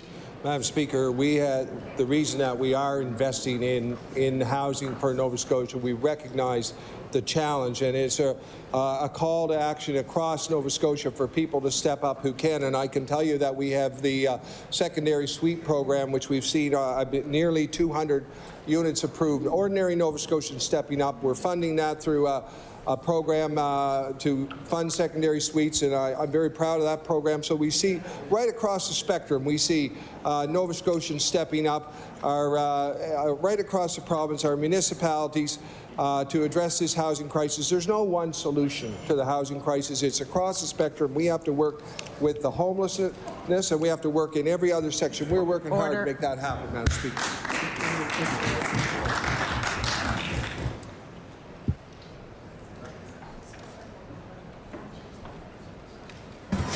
I recognize the Honourable Member for Halifax Citadel Sable Island. Madam Speaker, my question is for the Minister of Health and Wellness. I'm sure the Minister is aware that yet another family doctor is set to leave the Halifax Citadel riding on November 2nd, just 2 years after they started practicing. Some residents with a 25 or 30-year history with the clinic in question were told Friday that there was no longer a doctor for them there. They called 811 to join the wait list, only to be reminded that there are 160,000 people ahead of them. Can the minister please explain to the hundreds of my constituents who will lose their attachment to primary health care in the next month this failure to retain the family doctors that we need? I recognize the Honourable Minister of Health and Wellness. Thank you, Madam Speaker. I thank the member opposite for the question. So certainly, when we do know that physicians are retiring or moving away from their practice, we work very hard to work with the practice in order to stabilize it. So I don't have the particular circumstances around this clinic, but certainly Nova Scotia Health will reach out to the clinic to understand the circumstances. For people who do put their names on the Need a Family Practice Registry, it's important for them to know that they have immediate access, that they will be able to have Virtual Care Nova Scotia, that they will have their recent records on their phone, that if they need to be seen in person, they will go to primary care clinic, which is located near them, that we have primary care clinics and pharmacies, and there are 840,000 new appointments in this province on an annual basis to support people in access to care. I recognize the Honourable Member for Halifax Citadel Sable Island. Thank you, Madam Speaker. And I think it's really important in this case to point out that this is not a case of a doctor retiring, but it's actually a relatively new doctorate practice. So the question is, why aren't they staying? This isn't an isolated incident in my riding. Halifax Citadel has the highest percentages of residents on the Need a Family Practice waitlist in June 2020. In June of this past year, which is the most recent data we have, 22.9% of residents were waiting for a family doctor, and I'll table that. The solutions like making a phone call, one-off appointments, apps are not sufficient to cover the massive gap between the level of primary care that is needed and the level of primary care that is currently available. How much longer is this government going to make the residents of Halifax Citadel Sable Island wait for actual primary care attachment? I recognize the Honourable Minister of Health and Wellness. Thank you, Madam Speaker. And what I want Nova Scotians to know is that primary care is changing in this province. In the old days, we did have a doctor for every Nova Scotian. Now we will have a health home for Nova Scotians where people are attached to clinics where they can see a variety of different care providers working to the full scope of their practice. We are building these teams across the province, and when we know that someone is leaving or retiring, we work very hard. There's been over 80,000 people who have been attached to primary care providers since we formed government. There are a number of individuals who've also been connected to chronic disease care, as an example, for prenatal care. There are a variety of different options for Nova Scotians who are looking and seeking primary care, and I would encourage those patients to call 811 to help with the navigation process. I recognize the honourable member for Clayton Park West. Thank you, Madam Speaker. Madam Speaker, my question is for the Minister of Community Services, and I'm honestly just needing some information here.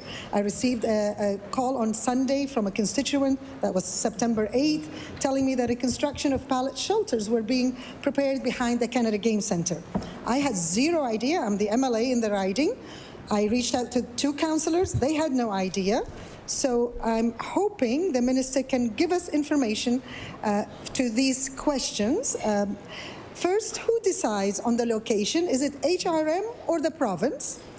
Can the minister also confirm if these are pallet shelters or tiny homes where people are actually working and paying part of the cost? What kind of wraparound? Order. I recognize the Honourable Minister of Community Services. Thank you, Madam Speaker, and I thank the member for the question. The truth is, HRM has the ultimate authority where these goes. I saw her interview yesterday, and the question here today, the fact that they're saying on the record that the councillors didn't know is not true. The councillors would have been informed from the beginning, would have actually voted on it, and would have been part of the process. Also, there was some question about consultation. The Canada Game Centre and the BMO soccer stadium up there, all along have been consulted. In fact, they, along with councillors and over 100 people, were given a tour just a couple of weeks ago of one of the pallet sites, and they came away impressed. And what I will say is that we understand the fear. I understand the fear. This is not an encampment. This is a place where people are set up for success. We are worried and concerned about their safety, but also the safety of the community. There's been no policing issues. I recognize the honourable member for Clayton Park West. I thank the minister for the answers, and I would love for him to continue to tell us what kind of wraparound services they will be providing, and if our community has any issues, who do they contact, and will that person be available 7 days a week, 24 hours? Please, and thank you. I recognize the Honourable Minister of Community Services. And I thank you, the member, for the question. I just want to reiterate, these are not encampments. These are homes. We've had extremely good success rate with these. The other pallets and the other homes that we've built, we've had zero policing issues. Zero policing issues. I've actually talked to HRCE. They've had zero issues with or complaints to the local schools in the area. If there is an issue, the member can certainly reach out to me personally, but if there is an issue within the community, there is a service provider. We will release that information. I did tell the member that they are working through some things, and once we have the service provider and the issues that they're working through right now, we'll give her that information. But the truth is, Madam Speaker, these are people that need a little bit of help. And what we've seen in the past with this is that these are the plumbers, these are the seniors, these are skilled trade people that for one reason or another fell on some hard times. I recognize the honourable member for Bedford South. Thank you, Madam Speaker. Madam Speaker, recently the Minister of Service Nova Scotia announced an extension of the rent cap, which we were happy to see. Rent control is necessary for the province to keep rents affordable while our vacancy rate is so low. But a big unanswered question that we have not gotten any information on is why do we have the highest rental increases in the country at 5%? I'm wondering if the minister could explain his reasoning for that decision. I recognize the Honourable Minister for Service Nova Scotia. Thank you very much, Madam Speaker. I think all members of the House will agree that we are in a housing crisis. I think there is a disagreement of facts, a philosophical difference in our strategy to tackle the housing crisis, Madam Speaker. We are experiencing a very low vacancy rate. Is driving costs for many Nova Scotians. We know that many Nova Scotians are struggling. But the fact is, Madam Speaker, we're supporting them with a number of different initiatives. On the housing front, Madam Speaker, I know myself and the Minister of Municipal Affairs and Housing and other ministers during question period have talked about our plan. It's working, and we're making investments, historical investments across the spectrum, investing in public housing, investing in affordable housing, investing in student housing, Madam Speaker. That's the solution to the housing crisis. Thank you. I recognize the Honourable Member for Bedford South. Thank you, Madam Speaker. I know in the House we use the Socratic method going back and forth, but I wasn't asking a philosophy question. I was asking a question about rent cap. And as the minister would know, in PEI, the maximum rent increase is 3%. In Ontario, it's 2.5%. In British Columbia, it's 3%. In fact, in every Canadian province with a rent control or rent cap system, including our own, all of them, other than Nova Scotia, are significantly lower than 5%. So again, I would ask the minister, could he please provide a shred of reasoning as to how this government, this cabinet, came to the decision that 5% was reasonable for Nova Scotia? I recognize the Honourable Minister for Service Nova Scotia. Madam Speaker, the shred of detail, the shred of information that the member opposite fails to understand is that we need all landlords to be part of the solution. That's the fact, Madam Speaker. We know that many smaller mom-and-pop landlords have struggled for some time, Madam Speaker. The cost of everything. We're debating the cost of living in this chamber right now, but the members opposite are failing to recognize that the cost for some of the smaller landlords. We're not paying, and I think far too often there's this political grandstanding that there's painting of the brush of all landlords as being corporate landlords, Madam Speaker. But there are small mom-and-pop landlords that want to be part of the solution, and then we need them to be the part of the solution, and that's why we're moving forward with this balanced approach.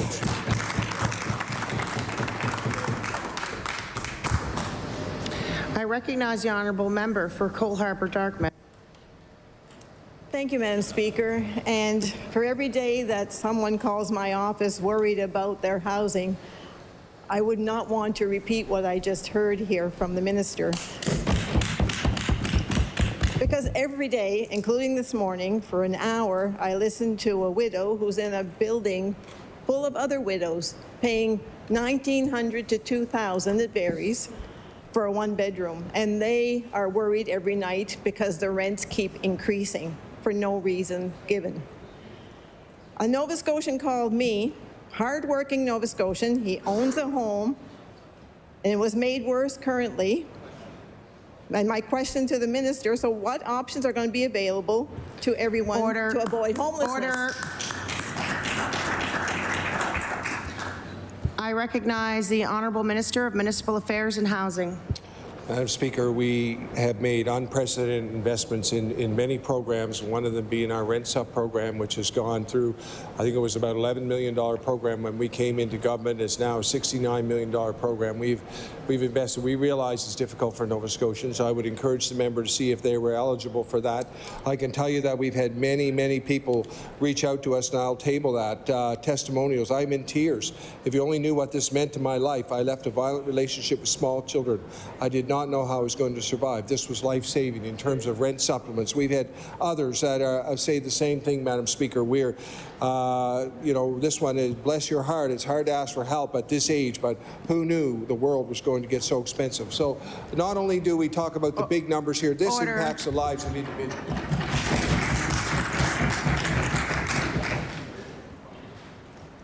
I recognize the Honourable Member for Cole Harbour-Dartmouth. Thank you, Madam Speaker. I look forward to reading that because sometimes where the highest taxes are, those are the people I'm hearing from.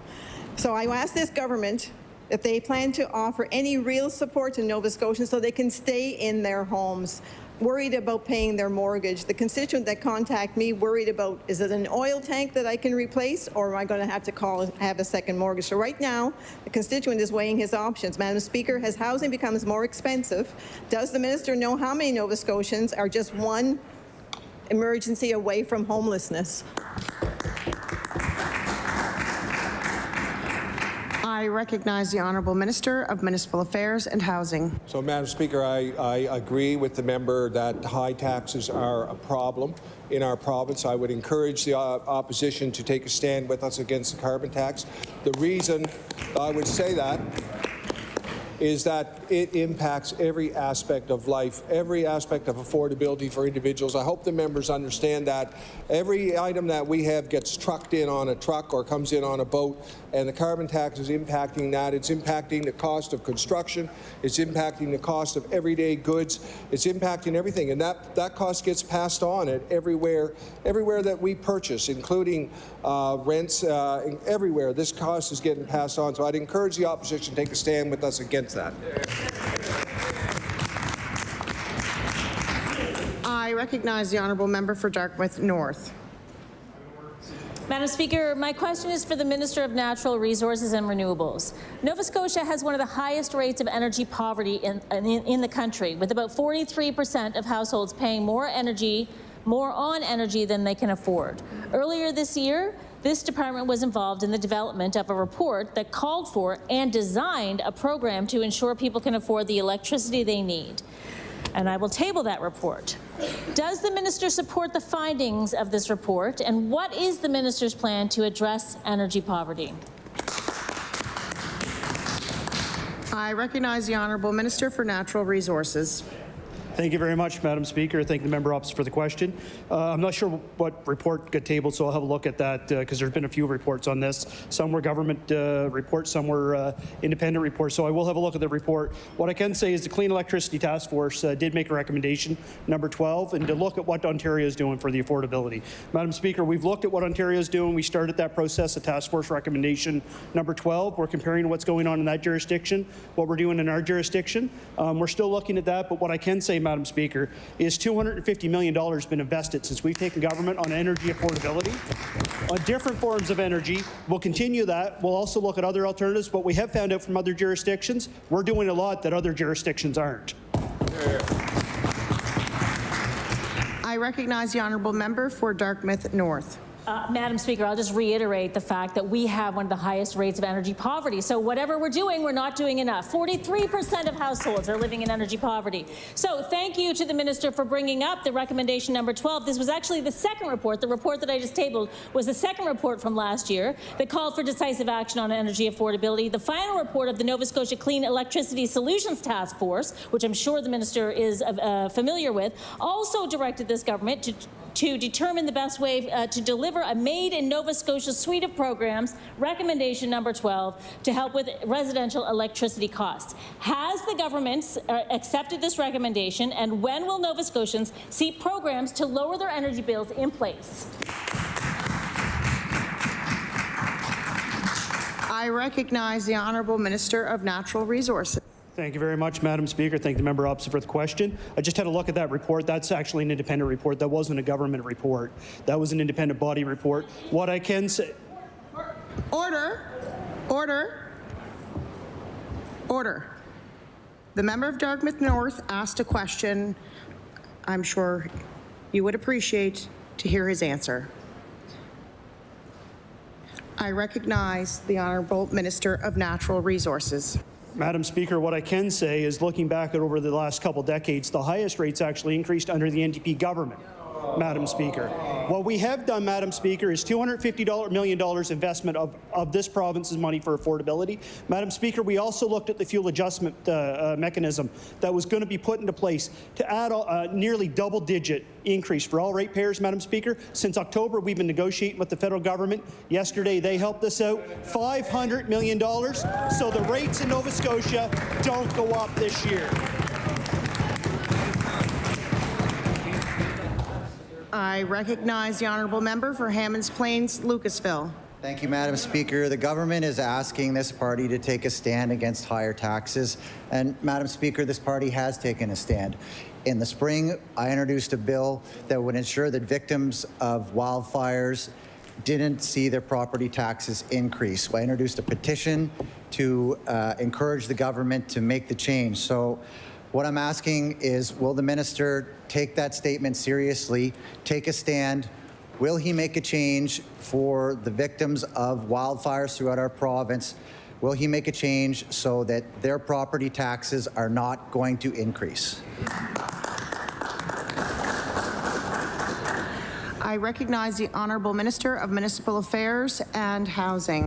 Madam Speaker, certainly we recognize the stress that the wildfires have caused on the province and all of the different emergency measures that we've had to go through, the emergency events. That's why we're setting up the Nova Scotia Guard in the bill. But in terms of the victims of wildfires, as the member knows, PVSC, which has responsibility over assessments, has a mechanism to account for that. As well, this is an area of municipal jurisdiction, Madam Speaker. I recognize the honourable member of Hammonds Plains, Lucasville. Madam Speaker, another classic place to blame on somebody else by this government. Frustrating because regularly I hear from the victims of the wildfires that the government is just not taking their matter seriously. They're facing increased taxes. They're trying to get a meeting with the minister or the premier, who has yet to make good on a commitment to sit down with this group of victims. They say they understand the stress that these victims are going through, when in fact they will not meet their commitment to sit down with these folks and hear directly from them. Madam Speaker, they are approving developments without egress, like the case in Fall River. My question is, when will the minister and the government take this seriously? I recognize the Honourable Minister of Municipal Affairs and Housing. Madam Speaker, we could take this very seriously, and we realize the impact this and all of the events of the past couple of years have had on Nova Scotians. So we care deeply. We're working hard on it. In terms of the homes that were impacted by the wildfire, we recognize that PVSC had a mechanism to account for that. We respect that process, and as I said, the taxation of properties is an area of municipal responsibility, is certainly in jurisdiction, so we expect, we look to our municipalities, but certainly look to PVSC for their solution to this. Thank you. I recognize the Honourable Member of Clare. Madam Speaker, across the province, as the population grows and rents rise, more landlords are offering tenants fixed-term leases. These are being abused or being used as a tool to get around the rent cap and residential tenancies rules. My question to the Minister of Service Nova Scotia is, how many Nova Scotians are currently on a fixed-term lease? I recognize the Honourable Minister of Service Nova Scotia. En français and then en anglais? No. Madam Speaker, the fact is, the simple answer is we don't know. We do not have a rental registry in this province, nor do we plan to implement one either. I know that data is important. We've heard from both tenant and landlord organizations about the need to improve our data. That's why the department's undergoing a modernization of its landlord and tenant information system. There's been incremental changes, or there will be incremental changes rolled out. That said, Madam Speaker, some of the amendments on the floor of the legislature relate to making directors' orders public and posting them online. So we are making changes to the program, but the answer to the member's question is we do not know. I recognize the Honourable Member from Clare. Madam Speaker, the Department of Service Nova Scotia needs to do a better job collecting data so that they can respond to the needs of Nova Scotians. Right now, they don't have a rental registry, so they are unable to track fixed-term lease abuse. Problem landlords and problem tenants. The department can make better decisions if they have better data. Will the minister commit to implementing a rental registry? I recognize the Honourable Minister of Service Nova Scotia. Just say refer to answer number one, but I guess for the benefit of the House, Madam Speaker, we're not looking to implement a rental registry. That said, we are moving forward with a number of changes to the program. The modernization of the landlord and tenant information system. Another change that we've rolled out to make it easier for tenants to get back their security deposit is an online and also paper-based mechanism, process. There's no hearing for tenants to get back their security deposit. So there are a number of initiatives to make the program better and fairer for Nova Scotians, and the work will never stop, regardless of which minister's in this seat and which party's in government. I recognize the Honourable Member of Sydney, Member 2. Thank you, Madam Speaker. Madam Speaker, under this government, the vacancy rate in the CBRM has gone from 6.1% to one of the lowest vacancy rates in the country at 0.8%. According to the province's housing needs assessment in 2023, CBRM was short 1,000 housing units, and that number has surely gotten worse as the government pushes ahead with its population goals. Experts warned us that without serious intervention, that number could more than double in 10 years. CBRM is the second largest municipality in the province and should be treated as such. This government likes to talk about more faster, but I would like to see the plan for housing for the island. When can Cape Bretoners see the government's plan for housing in Cape Breton? I I recognize the Honourable Minister of Municipal Affairs and Housing. Madam Speaker, we recognize that the housing crisis is right across the province in every municipality across the province. We did a provincial needs assessment. We're reacting to that. We recognize the urgency of housing not only in CBRM, but many other jurisdictions which have not seen that. So in one sense, this is good news. We had some of our rural jurisdictions were in population decline. We've seen that reverse. They're growing. That's good news. We're investing in CBRM in many ways. We're investing in considerable new public housing in CBRM. There's a fair number, and I don't have the number right with me, but quite a number of our new public housing units are in CBRM, and that's an important program for that part of the province. I recognize the Honourable Member for Sydney, Member 2.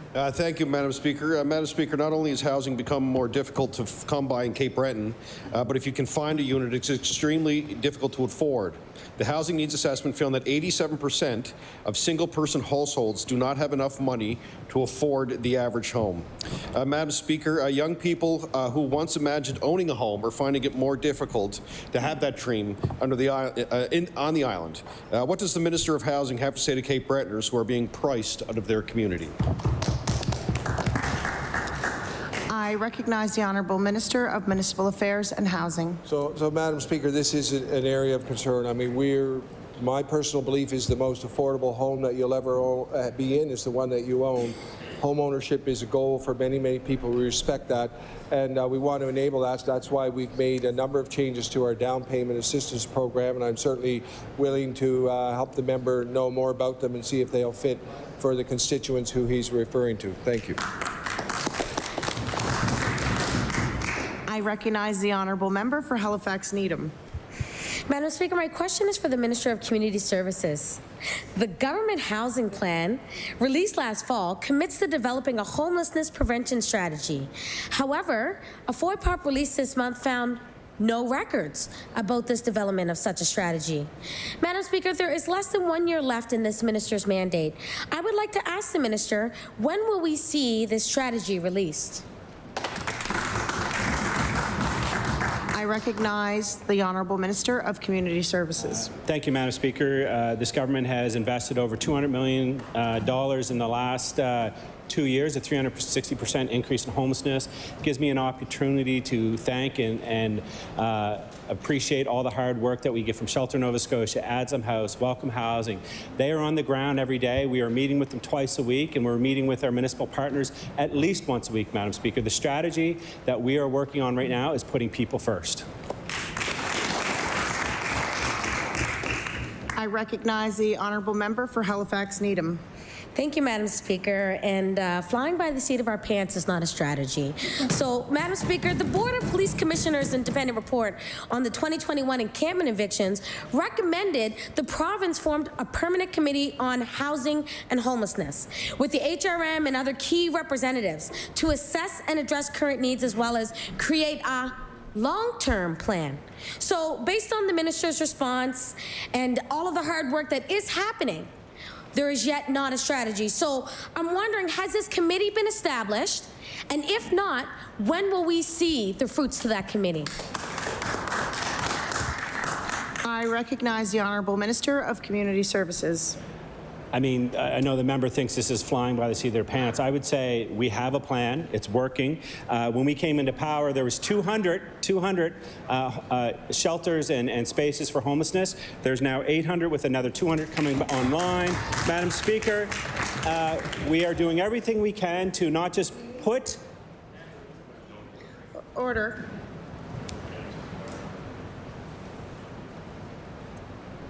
I recognize the Honourable Minister of Community Services.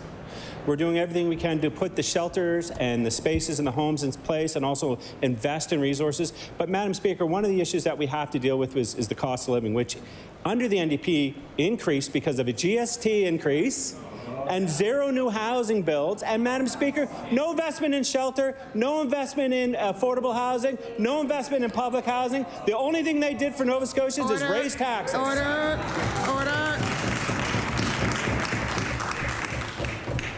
I recognize the Honourable Member for Hammonds Plains, Lucasville. Madam Speaker, the Minister of Housing has referenced that development approvals under their regime will do so in conjunction with municipal rules and the municipal planning strategy. Ingram Drive and Fall River, the developers looking to build 120 units of housing. For years, the city has been clear that the project will require 2 egress routes. Madam Speaker, I know how important this egress issue is, having experienced last year's wildfire. It's something that folks from my community are concerned about, and approvals like this that contravene the municipal planning strategy are dismissal of that stress and anxiety that the minister seems to know a lot about. Why is he allowing this project in Fall River to go forward?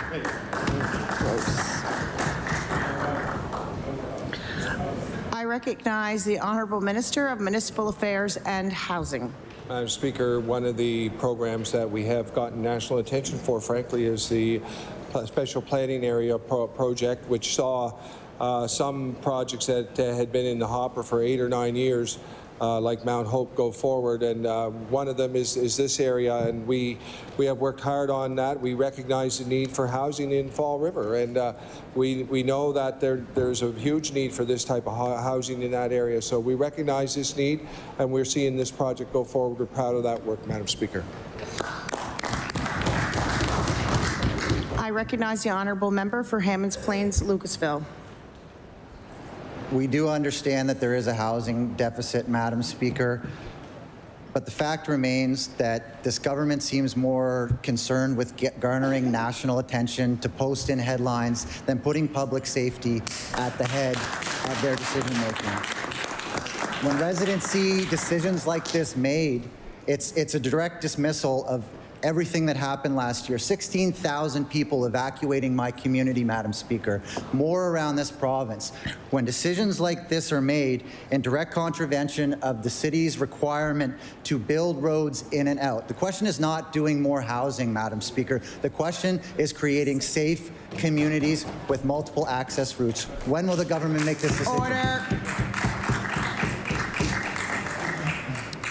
I recognize the Honourable Minister of Municipal Affairs and Housing. Frankly, Madam Speaker, it's a confusing situation because I hear from the other side more housing and now I hear less housing. That's the reality. The reality is this project was recommended by city planning staff. We recognize that recommendation for these units. There are ways out. It's not far from the 102. We recognize that, so we are letting this one go ahead, but we hear mixed messages. We want housing, we don't want housing. I ask the opposition, make up your mind. What do you want? I recognize the Leader of the Official Opposition. If the Premier's population growth targets are to bring in skilled trade workers and healthcare workers, how come they represent less than 15% of those being nominated into the province? Order. Order, please. The time allotted for oral questions put by members to the ministers has expired. We are now moving on to government. Pardon? I recognize the Honourable Leader of the Official Opposition. Thank you very much, Madam Speaker. I want to bring your attention to documents that were presented by the Minister of Housing. They were presented in the House as quotations. However, the documents themselves are not presented as quotations. They're presented as briefing note bullets. The words are not attributed to any individuals. I think that goes against the rules in terms of tabling documents with quotes. I would ask the minister to either table the quotes themselves or retract these words from the House, because right now we don't know whether they come from real people or whether Peter Harrison's writing these for him up in his office. Thank you very much. Order. Order.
I asked that the Minister of Municipal Affairs and Housing please table in the near future those quotes with attributions, or you can withdraw 'em. I recognize the Honourable Minister of Municipal Affairs and Housing. Madam Speaker, I will withdraw those and be more careful in the future on quotes of individuals who are thankful for the programs that we have. Thank you. Thank you, Minister. I recognize the Honourable Minister of Agriculture. Thank you, Madam Speaker. I beg leave to make an introduction. Please do. Madam Speaker, despite her objections in the East Gallery, I'd like to introduce you to my wife, Suzanne Morrow. Thank you. Yeah, please stand and receive the warm welcome of the House.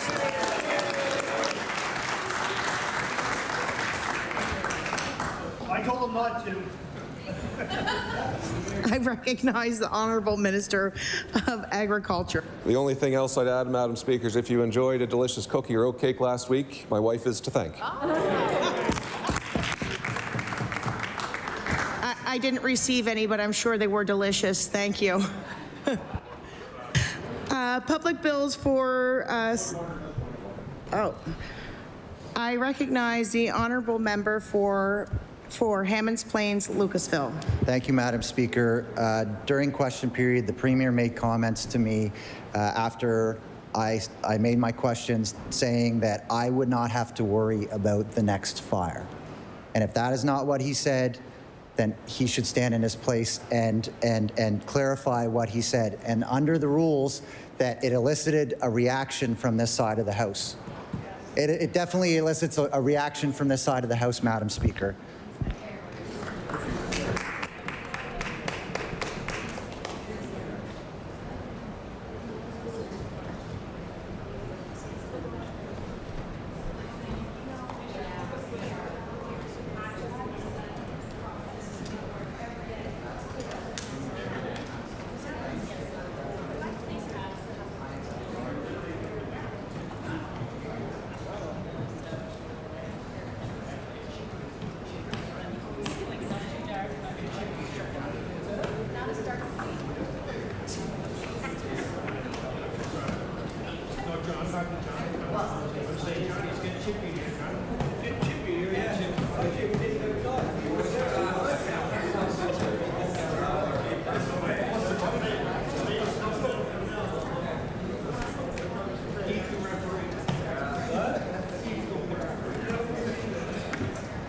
Order. I was listening very intently during this whole session. As most people know, I have incredible hearing. I did not hear that. It did not, from what I saw. I called order every time I saw a reaction in the House, so I am dismissing that.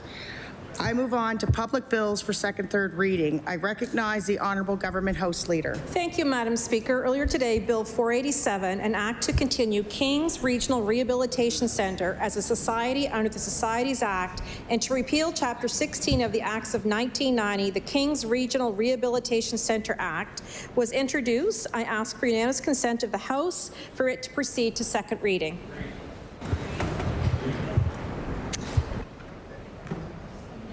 It is agreed. I recognize the Honourable Member for Kings West. Thank you. Thank you, Madam Speaker, and I'm privileged to rise to restore peace and harmony here in the House. So, Madam Speaker, I am very privileged and honored to stand, and I do move that Bill 487, an act to continue King's Regional Rehabilitation Centre as a society under the Societies Act and to repeal Chapter 16 of the Acts of 1990, the King's Regional Rehabilitation Centre Act, be read a second time. So, Mr. Speaker, it's a good day here as we're able to put this bill forward. Just a bit of background. It is something that myself, and I know the member from Kings North, and I know the member for Kings South is very aware of the community and stakeholders in the region who have been asking for this change in legislation over a number of years. And just a bit of background on this, the Kings Regional Rehabilitation Centre, incorporated under the Kings Regional Rehabilitation Centre Act.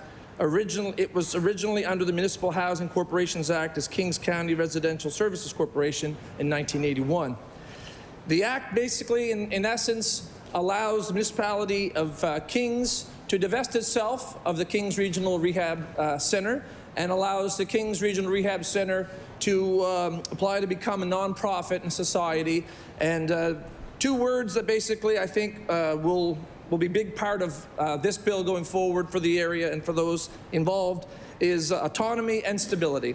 So I'll just briefly chat for a minute about the idea for each side. I want to present the stakeholders' positions from the municipality of Kings and the rehab center. For the rehab center, it's to achieve autonomy for decision-making going forward, and for the municipality of the County of Kings to divest itself of its affiliation with Kings County Rehabilitation Center. So for the board, Mr. Speaker, currently the board is comprised of a number of municipal council members, a community-appointed member, and 4 provincial appointees. The term of the municipal councillors is determined by elections and often are only 1 or temporary appointments, 1 year or temporary appointments. Therefore, those individuals may only start to understand the complexities of what's being discussed in the organization, and then new members are appointed, and that knowledge gained, unfortunately, is lost. Similarly, filling provincial appointment positions can be difficult. Positions can remain vacant for a long period of time. So if Kings Regional Rehab Center was an independent nonprofit organization, then an independent board could be established that could recruit their own members, therefore assisting in the strategic planning process and better provide governance to the organization. Mr. Speaker, the KRCC mandate does not align with the core business of the municipality of Kings, and involvement of the municipality is basically not required. Both organizations are in favor of a divestment for Kings Regional Rehabilitation Center by the municipality, and the KRCC staff have identified that this has been a welcome change for about 12 years now. So, Mr. Speaker, I will just say that the municipality has the land and facilities on its books, and the assets are fully amortized. Municipal Council has passed resolutions to convey the land and building to KRCC at their September 3rd, 2024 meeting. Repeal of the acts is the next step in this transition. So, Mr. Speaker, I just wanted to rise and say those few words, and I'm very thankful for my colleagues on all sides of the House as we continue to move this bill through the legislative process. I want to thank the member for Kings North and for his support, and the member for Kings South. I think it's a welcome sight for people to see the former member that used to represent the Kings Regional Rehab Center, the member for Kings South, and the current member for Kings West, who now has the privilege of having Kings Regional Rehab Center work together to hopefully we can pass a bill that is a benefit to the community and will allow for flexibility in the operations and decision making, whether that facility is for health care, long-term care, housing, different things. It'll be a very welcome thing for many in the community. So with that, Mr. Speaker, I will take my seat, and maybe if there's anyone from the opposition that would like to comment on the bill, I'll take my seat now. Thank you, Mr. Speaker. Good job. I recognize the honourable member, King South. Thank you very much, Mr. Speaker, and I'll just say a couple quick words of support for this bill. I'd like to thank the honourable member from Kings West for bringing this forward. From my perspective, it seems like this was a loose end that became loose about 30 years ago when community services were moved from a municipal responsibility to a provincial responsibility, and for some reason it has remained on the the facility has remained in this governance structure far too long. I did reach out and speak with the chair of the board, Phil Warren, and as well Deputy Mayor Lutz from Kings County, who confirmed to me what was already stated, that the council has made their decision in public on September 3rd and is in full support. So in consultation with my caucus colleagues and our leader, we happily support the bill before the House. Thank you, Mr. Speaker. I recognize the honourable member for Kings West to close second reading. Thank you, Mr. Speaker, and I do want to thank again the member for Kings South, and look forward to hearing from people at Law Amendments who will be coming in to speak about this bill. So with that, I move to close debate on second reading. The motion is to close second reading of Bill number 487, the Kings Regional Rehabilitation Centre Continuation Act. Would all those in favour of the motion please signify by saying aye? Aye. Contrary-minded, nay. The motion carries. Bill 487, an act to continue Kings Regional Rehabilitation Centre as a society under the Societies Act, and to repeal Chapter 16 of the Acts of 1990, the Kings Regional Rehabilitation Centre Act.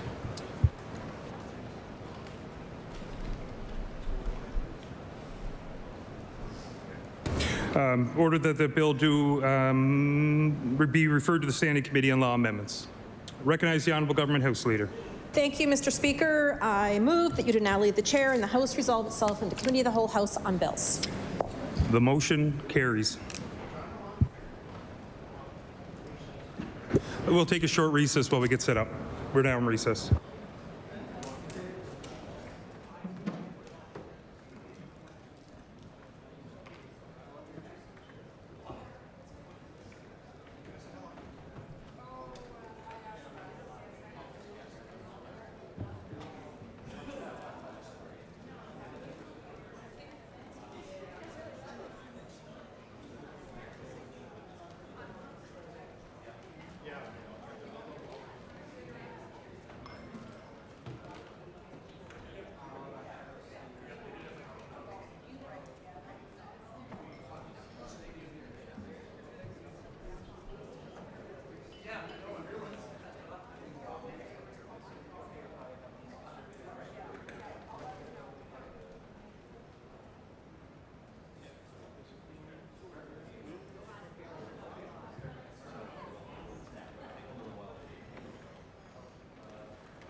Order. I call the Committee of the Whole House to order. I recognize the Honourable Government House Leader. Thank you, Mr. Chair. Would you please call Bill number 455, the Department of Emergency Management, an act to establish and authorize the establishment of the Nova Scotia Guard. Bill number 455, an act to establish Department of Emergency Management and authorize the establishment of Nova Scotia Guard. I recognize the clerk. Chair, Bill 455 was referred to the House by the Standing Committee on Law Amendments on September 10th, 2024, without any amendments, and contains 10 clauses and 1 schedule. Clause 1. I recognize the Honourable Leader of the Official Opposition. Thank you very much, Mr. Speaker. I'm happy to stand up in Committee of the Whole on Clause 1 related to this bill, the establishment of the Nova Scotia Guard. I do want to put this bill into perspective. As a province, over the last 3 years, we have experienced the most severe weather events on record in our history. We had the biggest hurricane that came through and devastated swaths of our woodlands, communities. There was buildings I saw in Cape Breton that were reduced to rubble. We've had fatal floods, tragic events that led to the loss of life here in this province. And as you would know very, very dearly and genuinely, Mr. Speaker, in your own home, we had the largest wildfire in Nova Scotia on the record of our province, and in Hammonds Plains, where the member represents on our side of the House. We also had the most damaging forest fire, smaller in scale but larger in terms of impact to homes and property. I do want to commend both the member for Shelburne and Hammonds Plains, Lucasville, for stepping up and the volunteer work they've done, along with the members from Cape Breton and Antigonish and other parts of the province who were there for their communities during these difficult times. I had the opportunity to visit community halls in Shelburne, in Hammonds Plains, in Cape Breton, Antigonish, and Pictou, and in Barrington as well. And I'll tell you one thing that was never a problem in any of those halls or in any of those responses was volunteers. There, in every single case, was a very natural, organic community response to these tragedies. Being in Ohio and looking at community members there collect clothing, food, toiletries, everything that was needed for those that were impacted by the fires in Shelburne County, going to the arena in Barrington and in Shelburne and seeing the place literally full of clothes, supplies, and food. You almost thought you were at a Costco. Just like that, community members came together, provided what was needed, provided shelter for those that were impacted, and made sure that the necessities of life were there for them.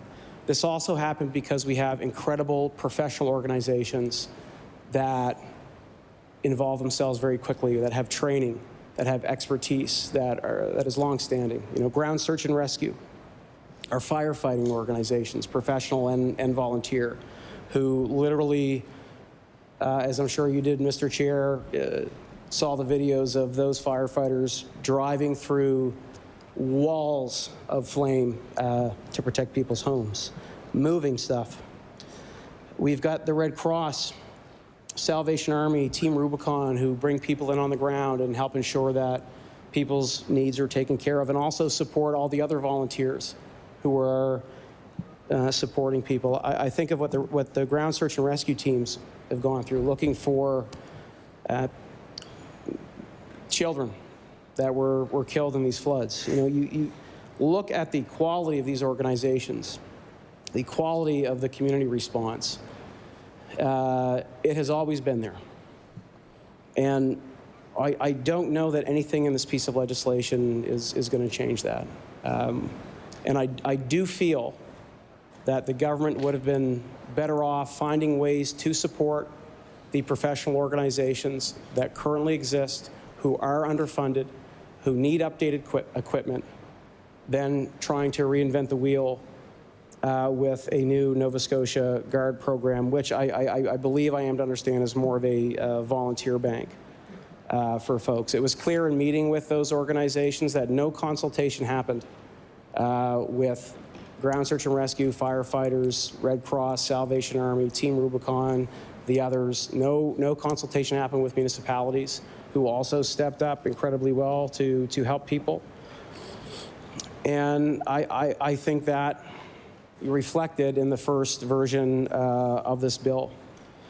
So my initial impressions of this bill when it was brought in last spring weren't good. It seemed to be a piece of legislation that certainly was a lot more for show than substance, where it was very clear that even the processes that volunteers have to go through to join these other organizations or to volunteer for them, like criminal record checks, vulnerable person checks, these weren't even included in the original bill. So I certainly am happy that there's been some improvements, and I think some substantive amendments that are coming forward today. That's the product of government being forced, I think, because of the reaction of these organizations, to actually bring them in, consult them, and think out some of the redundancies that the Nova Scotia Guard could create, or the risk of potentially pulling people out of these other volunteer organizations. So I do want to say that out of the gate. I mean, when you think of the scale of the problems that we're faced with, destruction, drought, flood, hurricanes, largest wildfires, when you look at the scale of the volunteer and professional response, this was not a gap in the equation at all. So I believe the government is trying to fix something that wasn't broken here. But there have been some good improvements, and I have no problem speaking to those as well, including the vulnerable persons registry in this, I think is very important. And as usual, I hate to have to say it, but the best ideas oftentimes come from this side of the House. And I certainly appreciate if it comes from a genuine desire to improve legislation, if it comes from a sincere open ear to critiques. I don't know if that's always the case. Sometimes it seems like it's more of a political strategy to co-opt ideas that we're fighting for so that we don't have any wind in our sails, and I think that's worth noting as well. At the end of the day, on this side of the House, we don't care about what the intentions are, although they're worth mentioning. We do care about having the best response and best legislation possible. So certainly we can stand with pride and say we were successful, along with the advocates out there in our communities pushing for the Vulnerable Persons Registry, to have that included in this piece of legislation. It still, in my opinion, does not go far enough. We are still downloading the onus and the responsibility for this onto municipalities. There is no timeline for when the municipalities have to bring this in. There are no consequences if municipalities don't. The regional approach, I do not think, is a bad one as a concept, but there are always challenges with implementing these when you're involving and putting it on multiple municipal units of varying size and capacity. So time will tell if this does turn into a robust vulnerable persons registry that can help us identify vulnerable people in our communities who have accessibility issues, who can't get out of their residence, and who need immediate help. Certainly there seems to be gaps in identifying other important organizations like those producing food, food processors, including lobster processors, who, when the power goes out, are at risk of losing millions of dollars worth of crops. That can create food insecurity issues here if our food supply chain is disrupted, particularly if the isthmus is impacted. So I have to say, I mean, while there are small improvements to this piece of legislation, I feel better about this version with the amendments that are coming in than I did about the first one. I have to also say, if this is the approach to disaster management, we are going to be in trouble here. I mean, we've got to be able to prevent damage as much as possible, Coastal Protection Act, obviously, I think would have a much greater impact on protecting properties and people along the coast than this piece of legislation.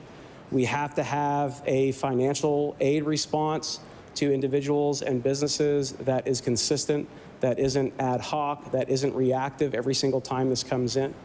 That is not addressed in here, and we do need to have a very effective provincial vulnerable persons registry so we know where the most vulnerable people are and where volunteers, community members, and professionals need to go to provide aid when the power's out, when we don't have cell phone coverage, and when family members haven't heard from their loved ones. So I will give the minister credit for the improvements to this piece of legislation. Again, it is certainly better than the original one that was presented. Again, that first time, that it really just seemed to be about show and grabbing a headline and maybe enticing another member of this side of the House to cross the floor. But certainly because of the pressure of our volunteer firefighters, the response from Ground Search and Rescue, the feedback from Red Cross, Salvation Army, Team Rubicon, and others, as well as, I think, constructive feedback from the opposition, we are seeing minor improvements, which is a good thing, but I have no problem going on the record and saying, when you look at the scale of the issues that we're dealing with and what could potentially come next, and very soon, this piece of legislation just isn't going to cut it. I recognize the honourable member, Cape Breton Centre, Whitney Pier. Thank you, Chair. I'm not going to spend too much time speaking. I just want to talk about the amendments that were placed before us. 6.5 pages of amendments were brought to us on this bill. Now, legislators of the past, like Joe Howe, would think that these substantial amendments is not the way to do government business. It's not how you should be passing legislation, by bringing in all these amendments that could have been in the original bill, had this government actually did the consultation that was necessary for this bill. Because when you come before law amendments, it shouldn't be substantial changes to a bill. It should be mere improvements, smaller improvements, things that make a bill better. This almost looks like a whole other amendment to another bill. This is a lot of, like I said, there's a lot of changes. This is no way to be doing government business. This is no way to be doing the governance of the people of Nova Scotia by the government bringing in substantial changes to their own bill because they did not do the consultation they should have done to begin with. Oftentimes, when we bring forward bills into this legislature, it's because we shopped around the bill. We talked to stakeholders. We got their opinions. Then we bring forward a bill. That's how you do the business of Nova Scotians. And I'm sure the minister's going to get up and talk about, well, we had meetings with the two oppositions. And yes, they did. In my meeting, though, we didn't get into these changes until less than 3 minutes. About 3 minutes when the meeting was going to end, that's finally when they started talking about the changes. And I was told they weren't going to be substantial changes. I actually said, are we going to be getting I said something about getting a whole host of changes. And I was told, no, it's not going to be a whole host. This is a whole host of changes that we're going to be getting onto this bill.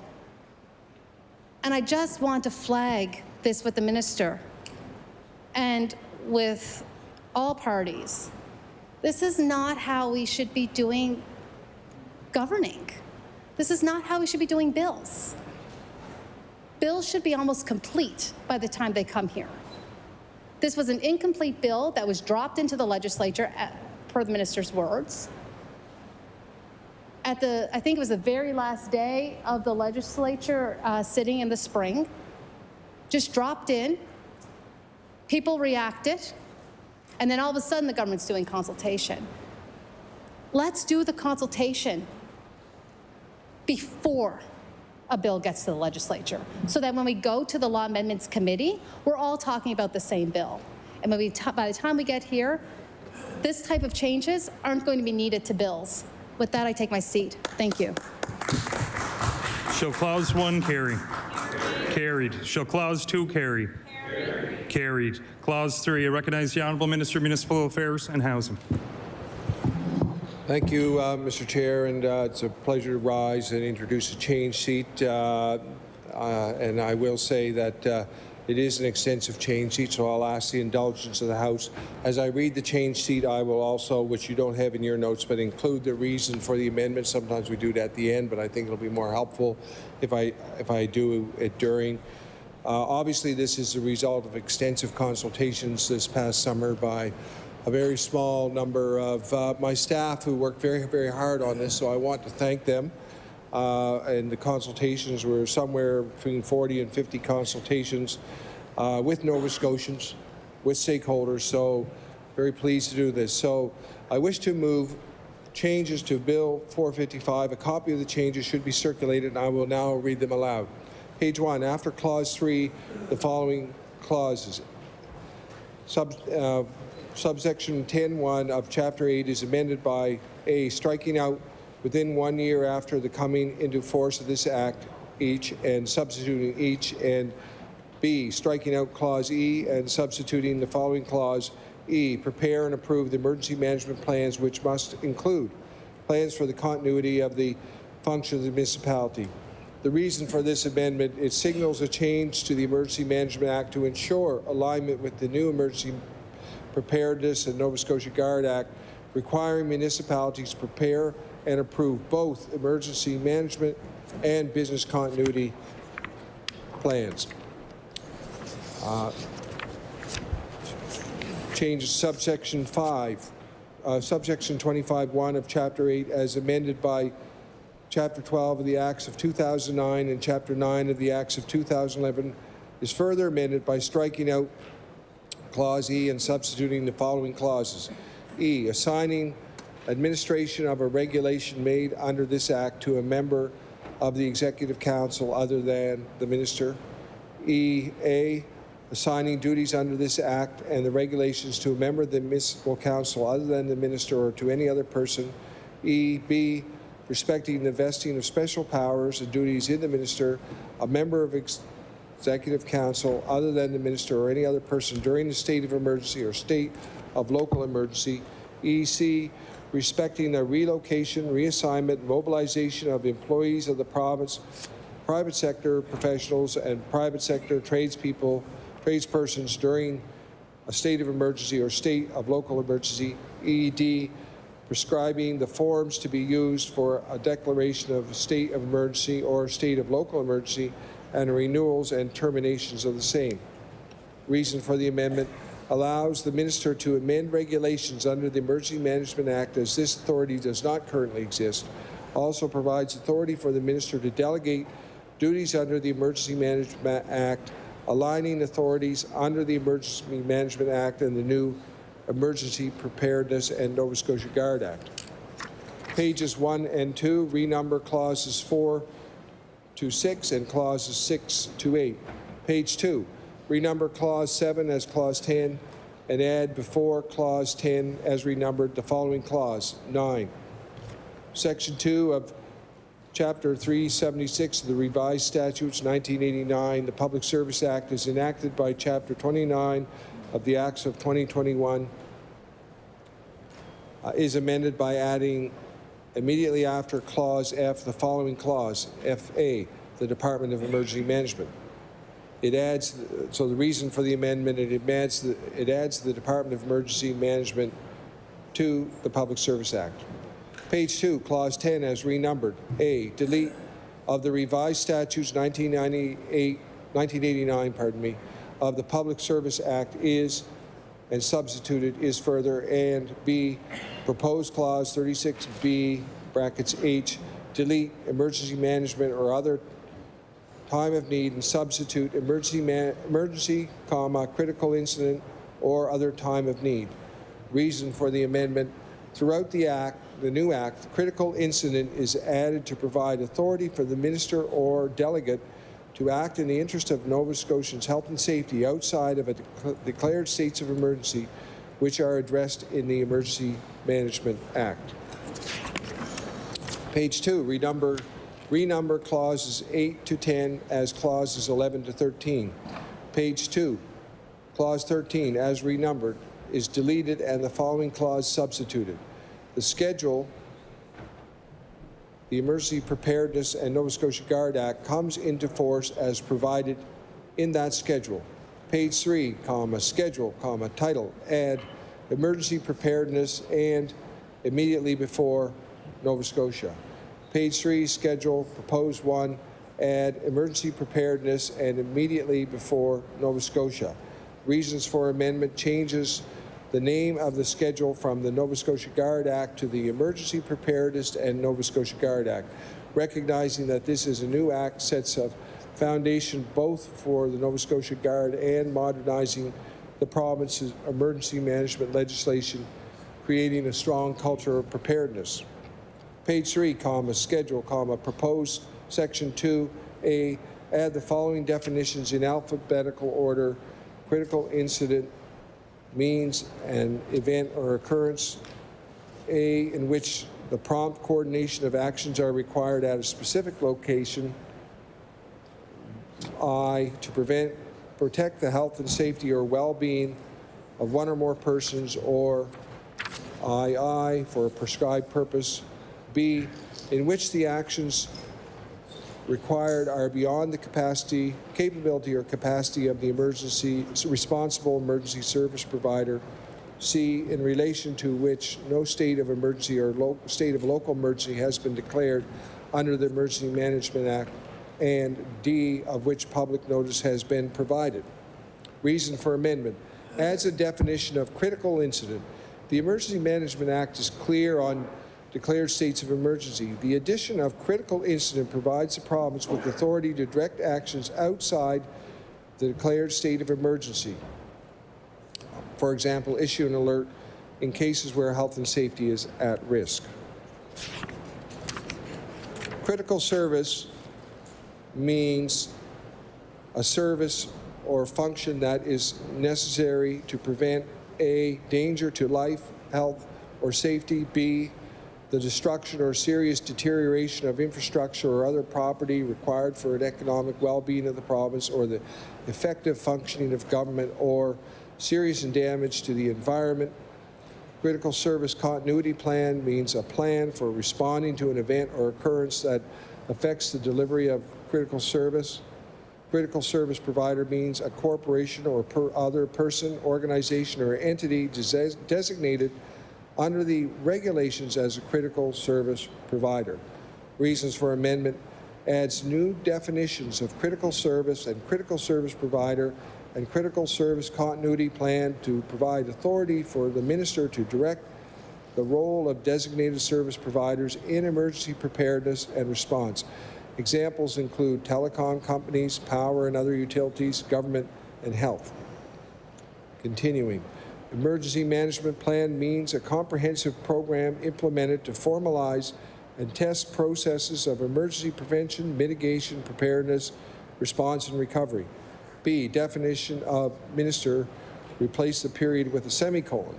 C, add the following definition immediately after the definition of minister. Municipality means a town, a county, or district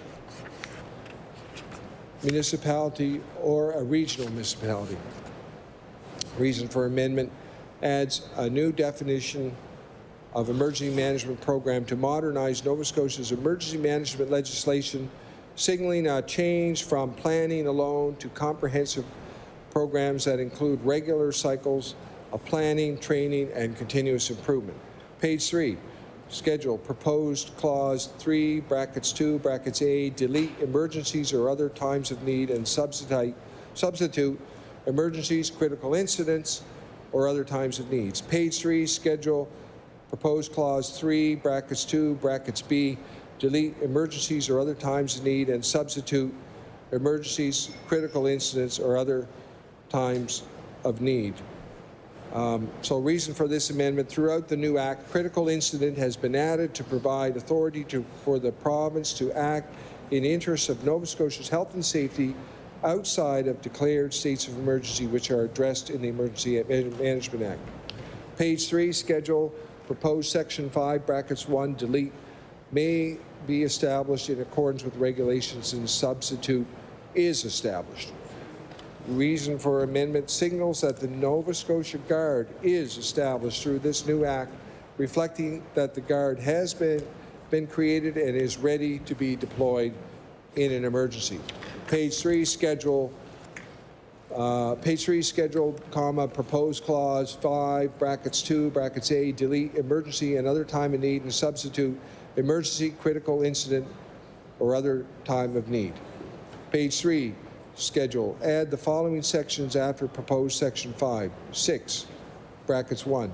Where an emergency or critical incident or other time of need occurs within the boundaries of a municipality, the municipality shall respond to the emergency, critical incident, or time of need.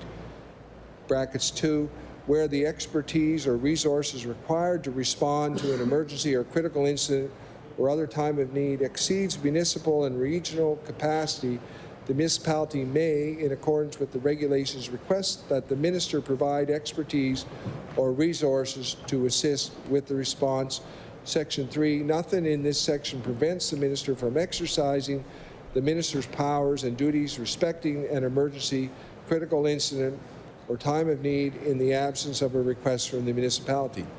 Reasons for the amendment. Municipalities are the first line of response in all emergencies. The addition of this section recognizes that primary accountability for an emergency response rests with the municipality, except in cases where it might exceed municipal or regional capacity. In the event that a municipality or region needs assistance to respond effectively to an emergency, the province will be ready to assist. 7, brackets 1. A critical service provider shall, brackets A, in accordance with the regulations, conduct regular risk assessments. B, in accordance with the regulations, prepare and maintain a critical service continuity plan for critical services specified in the regulations. C, bracket C, in accordance with the regulations, prepare and maintain an emergency management program. Brackets D, in accordance with the regulations, cooperate with other persons in coordinated development, integration, and implementation of emergency management programs. Brackets 2, a critical service continuity plan must include A, measures to ensure the continuation or restoration of critical services during and after an event that affects the delivery of services, and brackets B, any other content specified by the regulations. Brackets 3, a critical service provider shall inform the Department of Emergency Management immediately upon becoming aware of any real or anticipated event, emergency, or critical incident that could impact the health, safety, or welfare of Nova Scotians, their property, or the environment. Reason for amendment, Nova Scotia is working toward an integrated emergency management approach requiring participation of all sectors in emergency preparedness. This section provides authority to the province to require designated critical service infrastructure providers to prepare and maintain emergency management programs and business continuity plans. The province will consult with designated sectors to shape regulations under this section, and for this reason, this section is subject to proclamation. 8. The minister may, through a system of reviews and any other means the minister determines to be appropriate, determine the adequacy and effectiveness of a municipality's emergency management program and emergency services, including any program or aspect of a program or any service to be delivered through the municipality's participation in a regional management organization. Reason for amendment. Adds authority for the minister to review the adequacy of preparedness at the level of municipality and REMO, Regional Emergency Management Organization, to ensure a high-level emergency preparedness through integrated planning, training, and exercising. Continuing on, 9, brackets 1. The minister, after consultation with the municipalities concerned, may establish regional management organizations and may determine the boundaries of any regional emergency management organization. 2.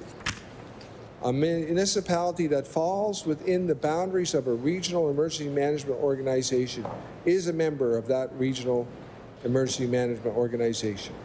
Reason for amendment signals that all municipalities are required to be a member of a regional emergency management organization, or REMO, which brings multiple municipalities together for strengthening planning, training, response, and recovery efforts.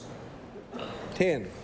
The municipality may establish, the minister, may establish and operate regional emergency operations centers and determine the boundaries of the territory to be served by any regional emergency operations center.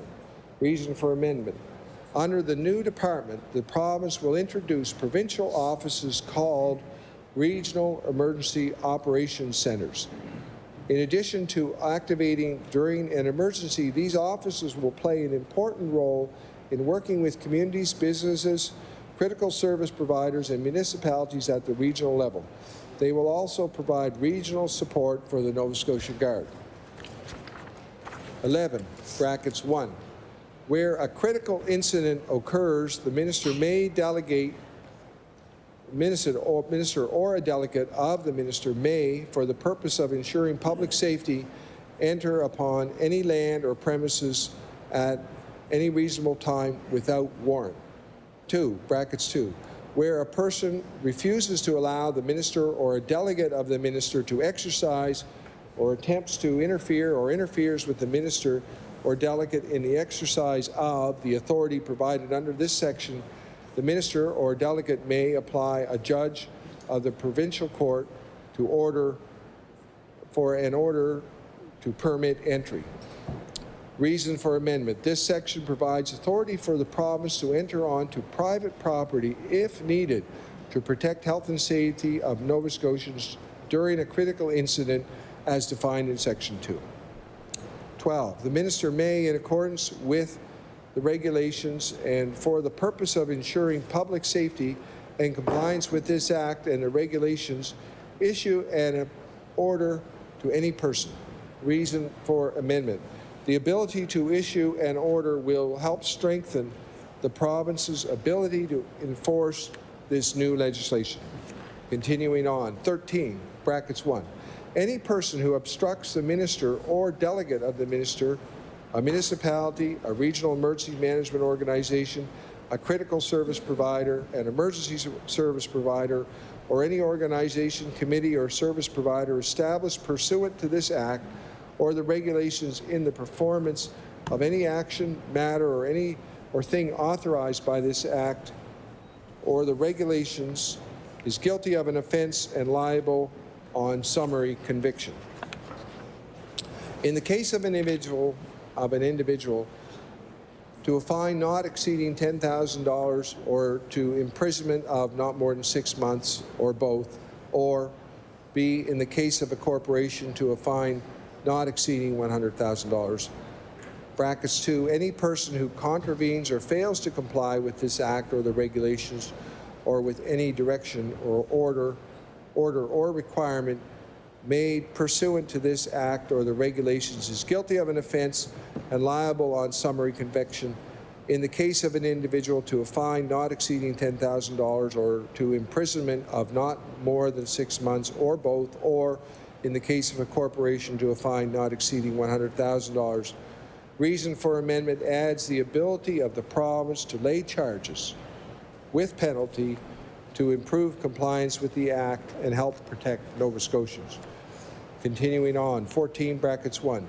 No action lies against any of the following persons acting pursuant to the authority of this Act, the regulations, or an order made pursuant to this Act for anything in good faith done, caused or permitted or authorized to be done, attempted to be done, or omitted to be done by that person pursuant to or in the exercise of any power conferred by this Act or the regulations, or in carrying out any of order made pursuant to this act or any duty imposed by this act or the regulations. Brackets A, the province or any employee of the province. B, a municipality or any employee of the municipality. C, a regional emergency management organization. D, any organization, committee, or emergency service provider established pursuant to this act or the regulations, or any member of such organization, committee, or service provider. 2, the actions of any person mentioned in subsection 1 taken pursuant to this act or the regulations are not subject to any proceedings by prohibition, and I have, this is legal words, certiorari, mandamus, or injunction. Reason for amendment. This is equivalent to a Good Samaritan clause, ensuring that a person or organization acting in good faith or in carrying out an order under the Act is not liable except where based on gross negligence. 15, brackets 1. The minister may make regulations, brackets A, for the purpose of the definition of critical incident, prescribing purposes requiring the prompt coordination of actions. Reason for amendment, this regulation will provide greater clarity on the definition of critical incident. B, brackets B, designating a corporation or other person, organization, or entity that provides a critical service or a class of them other than a department or municipality as a critical service provider. C, respecting requests from municipalities to the province for the provision of expertise or resources to assist with the response to an emergency, critical incident, or other time of need. Reason for amendment, this regulation will provide clarity on when and how municipality can request assistance from the province in responding to an emergency or critical incident. Brackets D, specifying the critical service or services that must be addressed in a critical service continuity plan. C, respecting risk assessments to be conducted by critical service providers. F, E, I read that. F, respecting the form and content of a critical service continuity plan, including matters that must be addressed in a critical service provider's continuity program. G, respecting the form and content of a critical service provider's emergency management program, including matters that must be addressed in a critical service provider's emergency management program. Reasons for amendment. The province will work with critical service providers to shape standards for effective emergency preparedness and business continuity plans. Continuing on. H, respecting regional emergency management organizations, including establishing standards and the respective powers and duties of a regional emergency management organization and its member municipalities. Reason for amendment. This regulation will allow the province to set standards and for the REMOs to strengthen the emergency preparedness and response. I, brackets I, respecting regional emergency operations centers. Reason for amendment. This allows the province to define the role of regional emergency operations center, or REOC, including how they will work with regional emergency management organizations, the REMO, the Nova Scotia Guard, the business community organizations to support emergency preparedness. J, respecting business continuity plans. Reason for amendment. Allows the province to set standards for municipal business continuity plans. K, respecting emergency management plans, including establishing standards for an emergency management plan and processes for review of the adequacy of an emergency management plan. I, respecting emergency management programs, including establishing standards that must be followed and templates and guidelines that must be used when implementing an emergency management program. determining training to be conducted, and establishing processes for review of the adequacy of an emergency management program. Reason for amendment: allows the province to set standards and to prescribe the form of emergency management plans and programs to achieve greater consistency and adequacy of emergency preparedness across the province. This is a significant step in modernizing Nova Scotia's approach to emergency management, working with municipalities to design and implement programs that include integrated planning, training, and exercises, and regular cycles of review and improvement. M, respecting coordination and cooperation between the Government of Canada, the province, municipalities, critical service providers, and other persons in the development, integration, and implementation of emergency management programs. Reason for amendment: allows the province to create regulations to support cooperation and coordination among critical service partners in the implementation of emergency programs, for example, coordinating training and exercising pan-Atlantic partnerships. N, respecting fire dispatch services and service models for fire dispatch, including setting or adopting standards applicable to fire dispatch service. Reason for amendment: this amendment allows the province to continue its work and set regulations with municipalities to modernize fire dispatch services and service models. O, respecting public alert systems, including setting or adopting standards applicable to a public alert system. Reason for amendment: allows the province to set standards, guidelines, and build effective training for municipal and provincial alerting. P, respecting agreements for the provision of goods, services, and other resources. That was P. Q, respecting vulnerable persons registries, including settling or adopting standards applicable to a vulnerable persons registry. Reason for amendment: allows the province to work with municipalities and REMOs to establish standards for vulnerable persons registries. R, incorporating or adopting by reference in whole or in part a written standard as it reads on a prescribed date or as it is amended from time to time.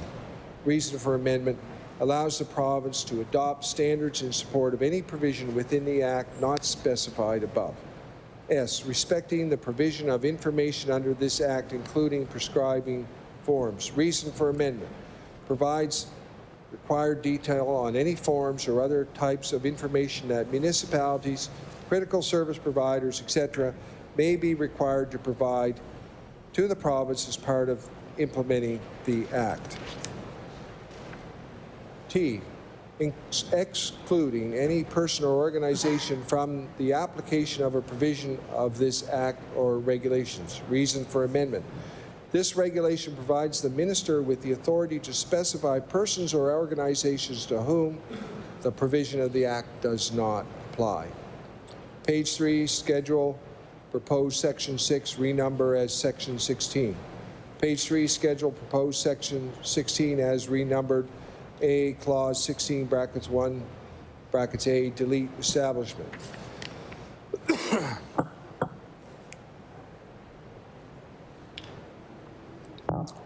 B, clause 16, brackets 1, bracket C, delete emergency or other time of need and substitute emergency critical incident or other time of need. C, delete clauses 16, brackets 1, bracket D to J and substitute the following clauses.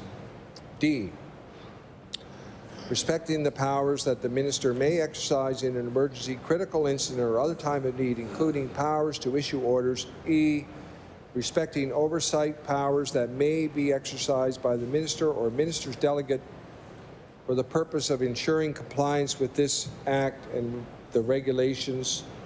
F, respecting orders that may be made by the minister or for the purpose of ensuring compliance with this Act and the regulations. G, respecting the recovery of expenses in relation to actions taken to protect private property in response to an emergency, critical, or incident, or in other time of need by the minister or the guard. H, assigning duties to a member of the Executive Council other than the Minister or to any other person. Reason for amendments. The provision above require Governor and Council approval as they pertain to powers for the Minister.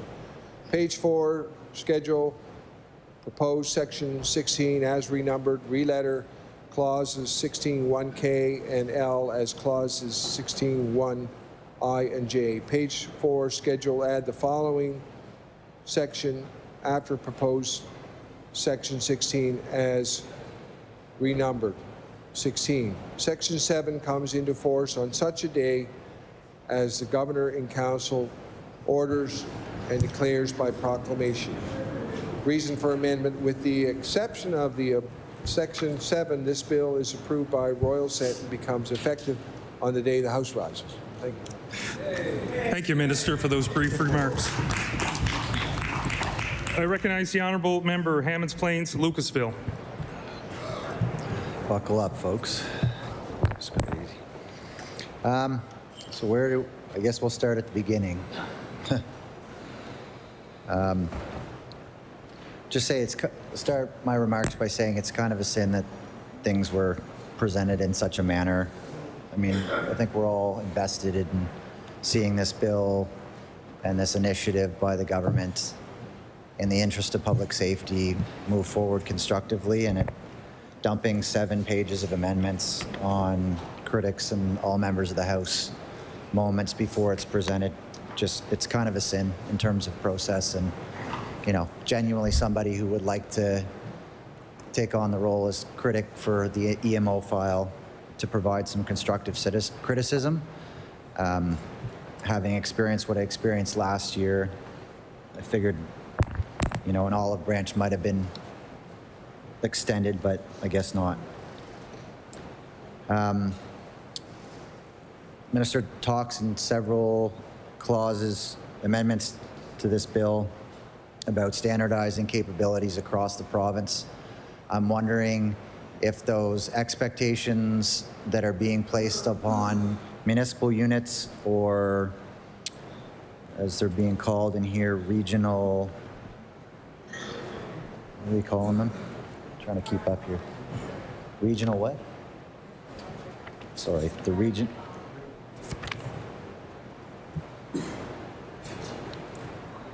Yeah.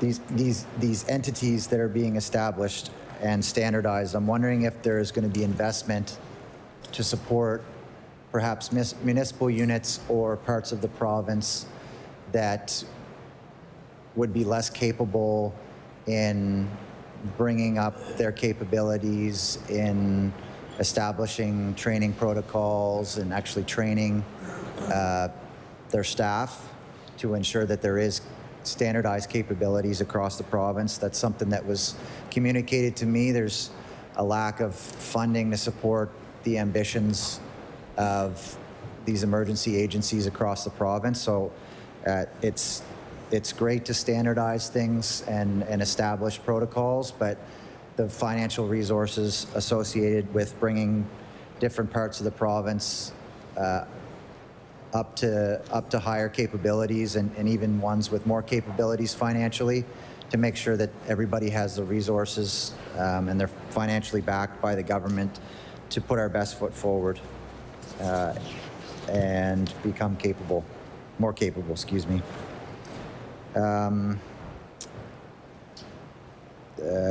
Page 1, subsection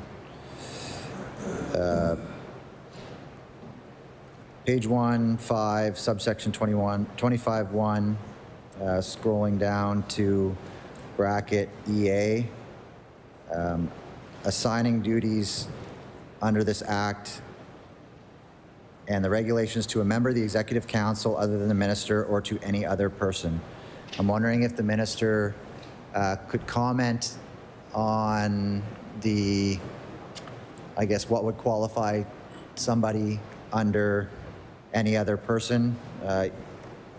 One could assume that their credentials would reflect the present circumstances, but it's not, to my knowledge, listed in this particular amendment or elsewhere in the bill.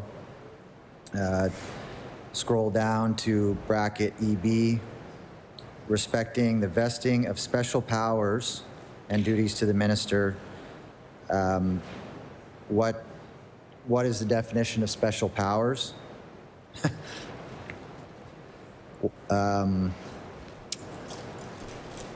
Go down to bracket ED, prescribing the forms to be used for a declaration of a state of emergency or state of local emergency. Is this not creating more red tape with respect to declaring a state of emergency for a municipality? Is this not something that should have an automated threshold in place? Or frankly, if municipalities feel the need to declare a state of emergency, are they going to be, are they going to have to fall within a certain set of criteria? We wouldn't want to see municipalities be criticized for conducting a PR stunt in calling for a state of emergency.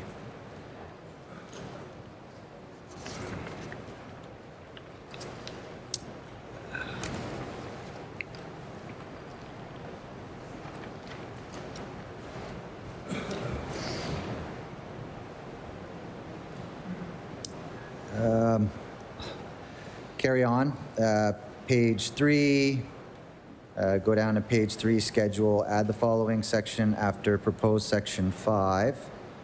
We'll go down to bracket 6, bracket 2, where the expertise or resources required to respond to an emergency, critical incident, or other time of need exceeds municipal and regional capacity.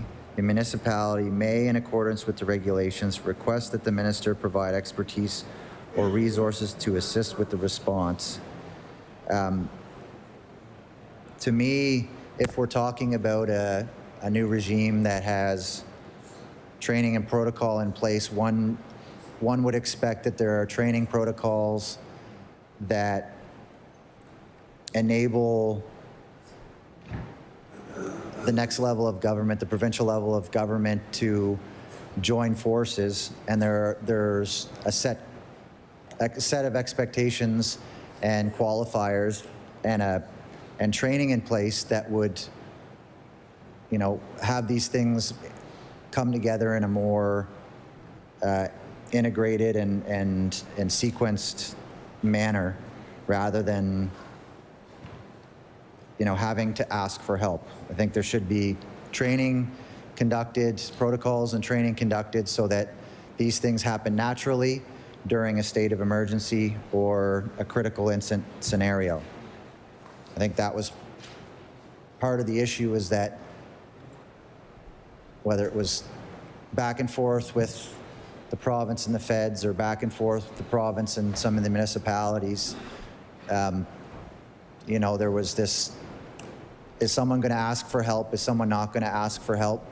There should be protocols clearly identified to ensure that no one has to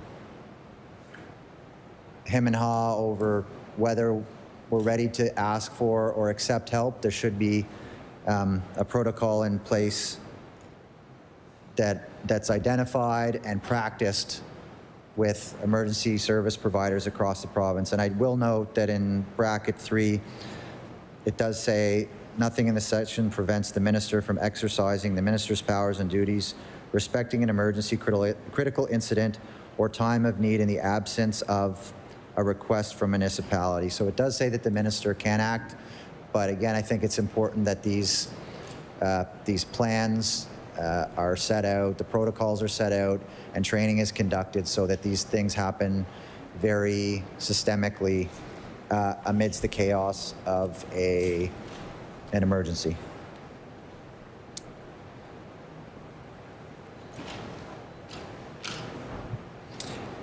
Move a little further in that same section, go to 7.3. A critical service provider shall inform the Department of Emergency Management immediately on becoming aware of any real or anticipated event, emergency, or critical incident that could impact the health and safety or welfare of Nova Scotians, their property, or the environment. I'm wondering if the minister can clarify that the definition of anticipated event means that there will be preparation done ahead of schedule to identify these critical service providers, and clarify that it doesn't mean that at the time of an emergency situation we have people in a chaotic way come into the table saying that we can provide assistance. I don't think that that's necessarily the case, but I did want some clarification from the minister, please, through the chair.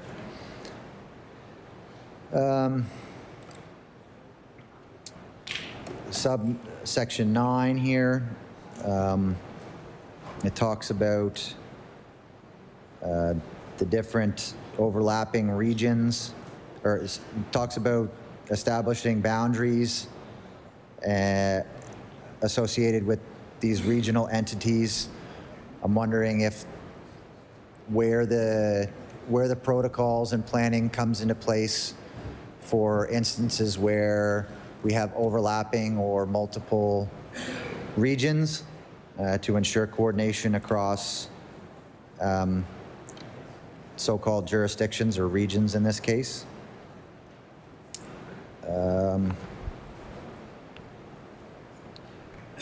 Go on to section 14 here.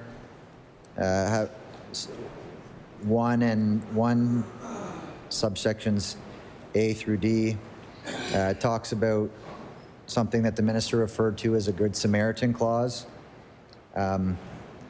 Anything done in good faith, caused or permitted or authorized to be done, attempted to be done, or omitted to be done by that person pursuant to or in the exercise, and so on and so forth.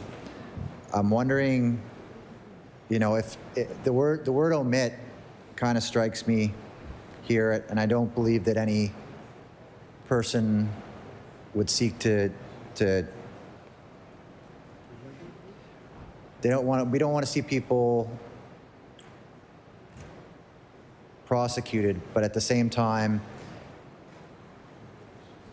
we're talking about government agencies that have a responsibility to protect Nova Scotians. So if there is an incident where, I'll use the word, a blatant omission of responsibility takes place, where does the accountability lie if this is a clause that is seemingly exempting accountability of us, and I'll use the global us as legislators, as a province, if we have failed to make good on our commitment to keep Nova Scotians safe.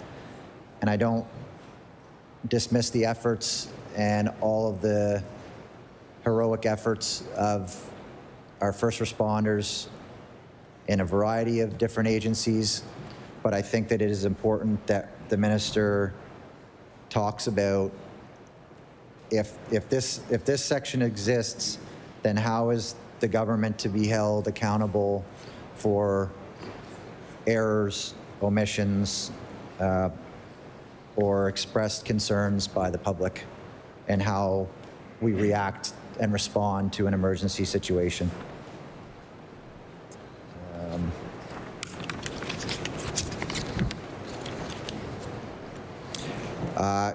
Through the chair, I would ask that the minister has referenced that upon, when the bill is passed, it will be proclaimed by the government, and I guess it will set things in motion for these plans to start to come together. Does the minister have an expected, or is he planning to, through the chair, set timelines associated with municipalities completing these updated emergency management plans and business continuity plans? And again, I'll reiterate that different municipalities are going to have different capabilities to make improvements. So I would expect that if there are things that different corners of the province need assistance with, that because the province is issuing this mandate to municipalities, that there will be funding associated with improving capabilities.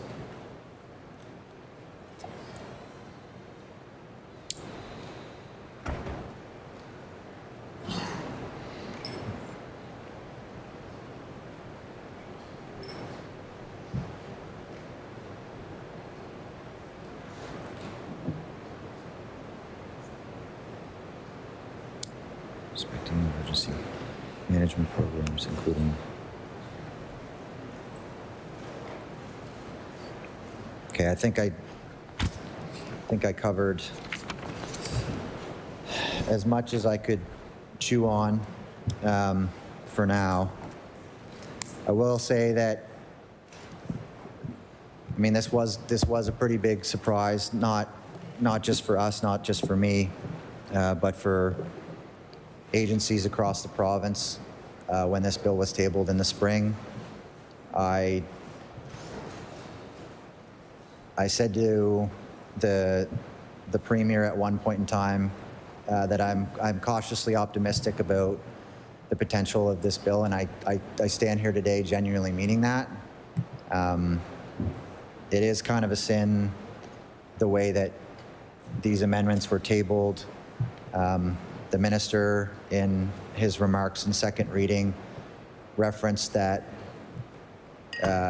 volunteer firefighter associations in particular were all consulted across the province. I know for a fact that Hammonds Plains was not, which is too bad given its proximity to the most destructive incident in our province's history. I know that there has been no consultation with the victims of the fire, people who lost their homes, the families that lost their homes, and I believe that their voice is absent from this piece of legislation, because I know through expressions to me in my office that exercise has not taken place. So I did want to state that for the record. Again, I am cautiously optimistic that these amendments can strengthen what I believe to be an important exercise by any government to integrate capabilities and strengthen capacity across the province with respect to emergency management. And I hope that the minister does take my words as genuine and he takes this opportunity to get on his feet and provide some feedback based on the questions that I asked today. Thank you.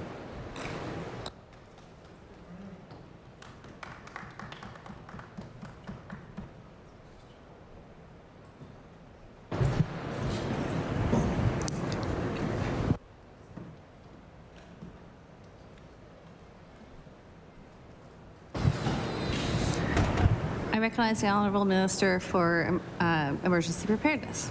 Thank you, Mixed Chair. To the member from Bedford Hammonds Plains, I'll try to address a few of the questions. So one of the reasons to set up regional emergency management operations centers, REOCs as we call it, is the recognition that our municipalities are very variable in terms of their bench strength or their resources, and to try to create a more regional response. Certainly we recognize that business continuity plans and emergency management plans, I think the emergency management plans are there now.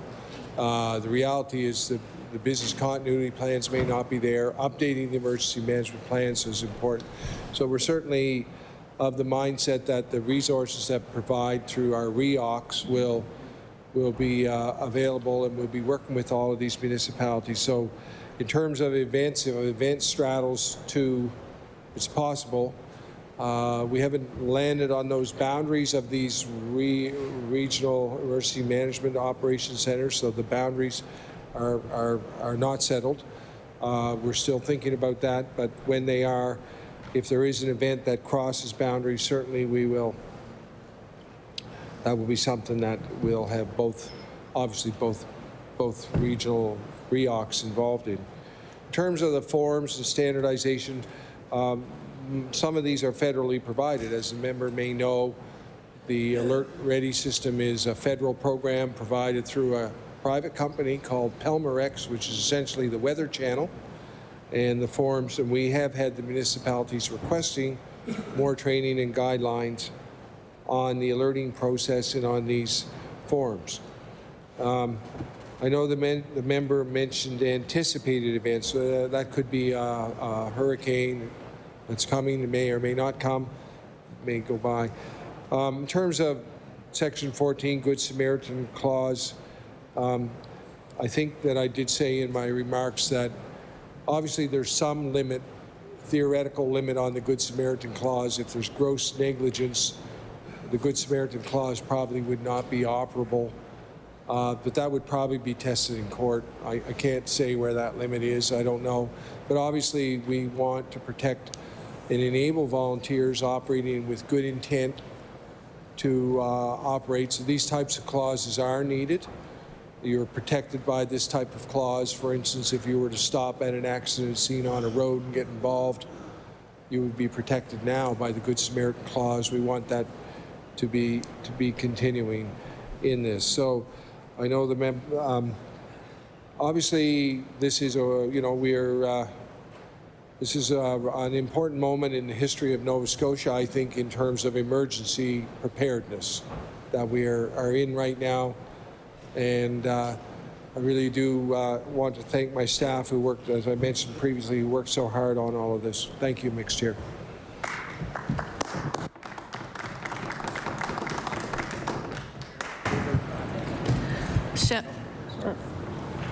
I recognize the honourable member for Hamlin's Plains Lucas. So just for greater certainty, through the chair to the minister, when we're talking about the reason for creating these regional entities is so that different municipalities can share resources.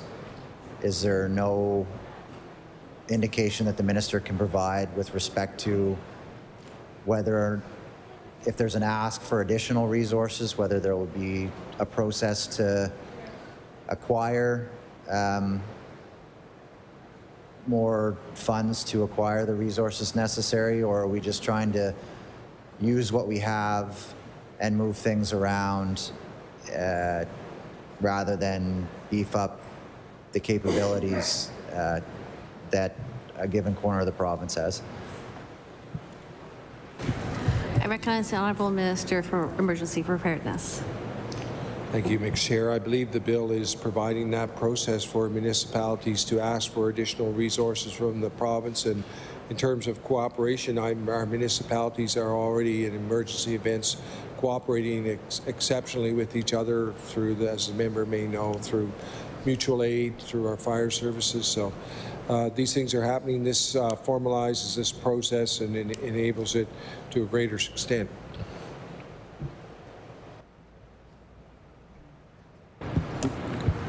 Shall Amendment Gov 1 carry? Carried. The amendment is carried. Shall Clause 3 carry? Carried. Shall the remaining clauses 4 to 10 carry? Carried. Shall the schedule carry? Carried. Shall the title carry? Carried. Shall the bill carry? Carried. The bill is carried.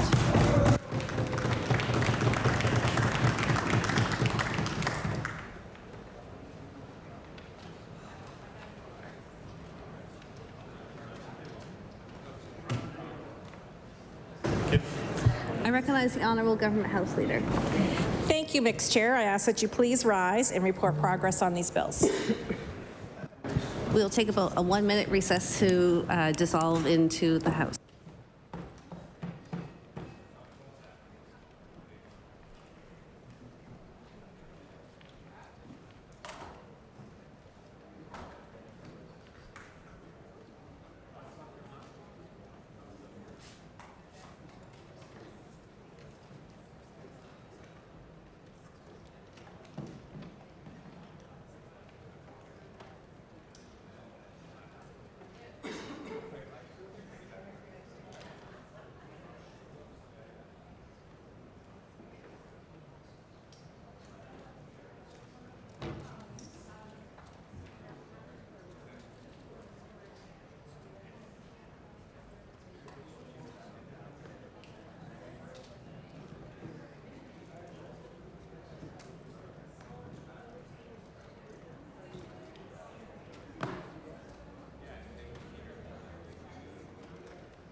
Order.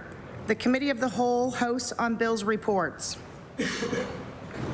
That the Committee of the Whole has met and considered the following bill, Bill 455, with certain amendments, and the Chair has been instructed to recommend this bill to the favorable consideration of the House.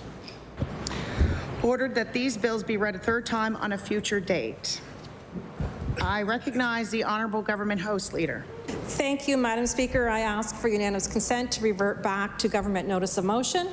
Is there a unanimous consent to revert back to government notice of motion? Agreed. It has been agreed. I recognize the Honourable Minister of Justice.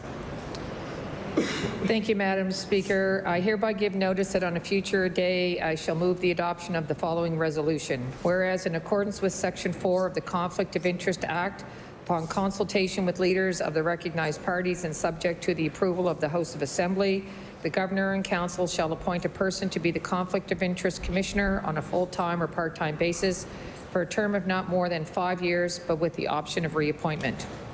Whereas in accordance with Section 4 of the Conflict of Interest Act, upon consultation with leaders of the recognized parties and subject to the approval of the House of Assembly, the Governor and Council appointed the Honourable Joseph P. Kennedy as the Commissioner on November 12th, 2019 on a part-time basis for a term of 5 years. Whereas the appointment of the Honourable Joseph P. Kennedy as Commissioner will expire on November 11th, 2024, leaving the position of Conflict of Interest Commissioner vacant. Therefore, be it resolved that pursuant to Sections 4 and 6 of the Chapter 35 of the Acts of 2010, the Conflict of Interest Act, the Governor and Council shall, as soon as reasonably practical, reappoint the Honourable Joseph P. Kennedy as the Conflict of Interest Commissioner, effective November 12, 2024, on a part-time basis for a term of office of 5 years, with such remuneration and allowances as determined by the Governor and Council. Madam Speaker, I request waiver of notice and passage without debate. There has been a request for a waiver. Is it agreed? Agreed. It is agreed. Would all those in favour of the motion please say aye? Aye. Contrary-minded, nay. The motion is carried.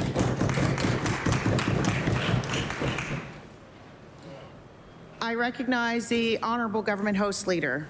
Thank you, Madam Speaker. That concludes government business for the day. I move that the House do now rise to meet again on September 18th between the hours of 1 p.m. and 5:30 p.m. Since tomorrow is Opposition Day, I will turn it over to my honourable colleague to call the NDP opposition business for the day. I recognize the Honourable Member for Dartmouth North. Thank you very much, Madam Speaker. We are delighted to announce that tomorrow, after daily business and question period, we'll be calling the following bills: Bill number 479, 325, and 489. Thank you.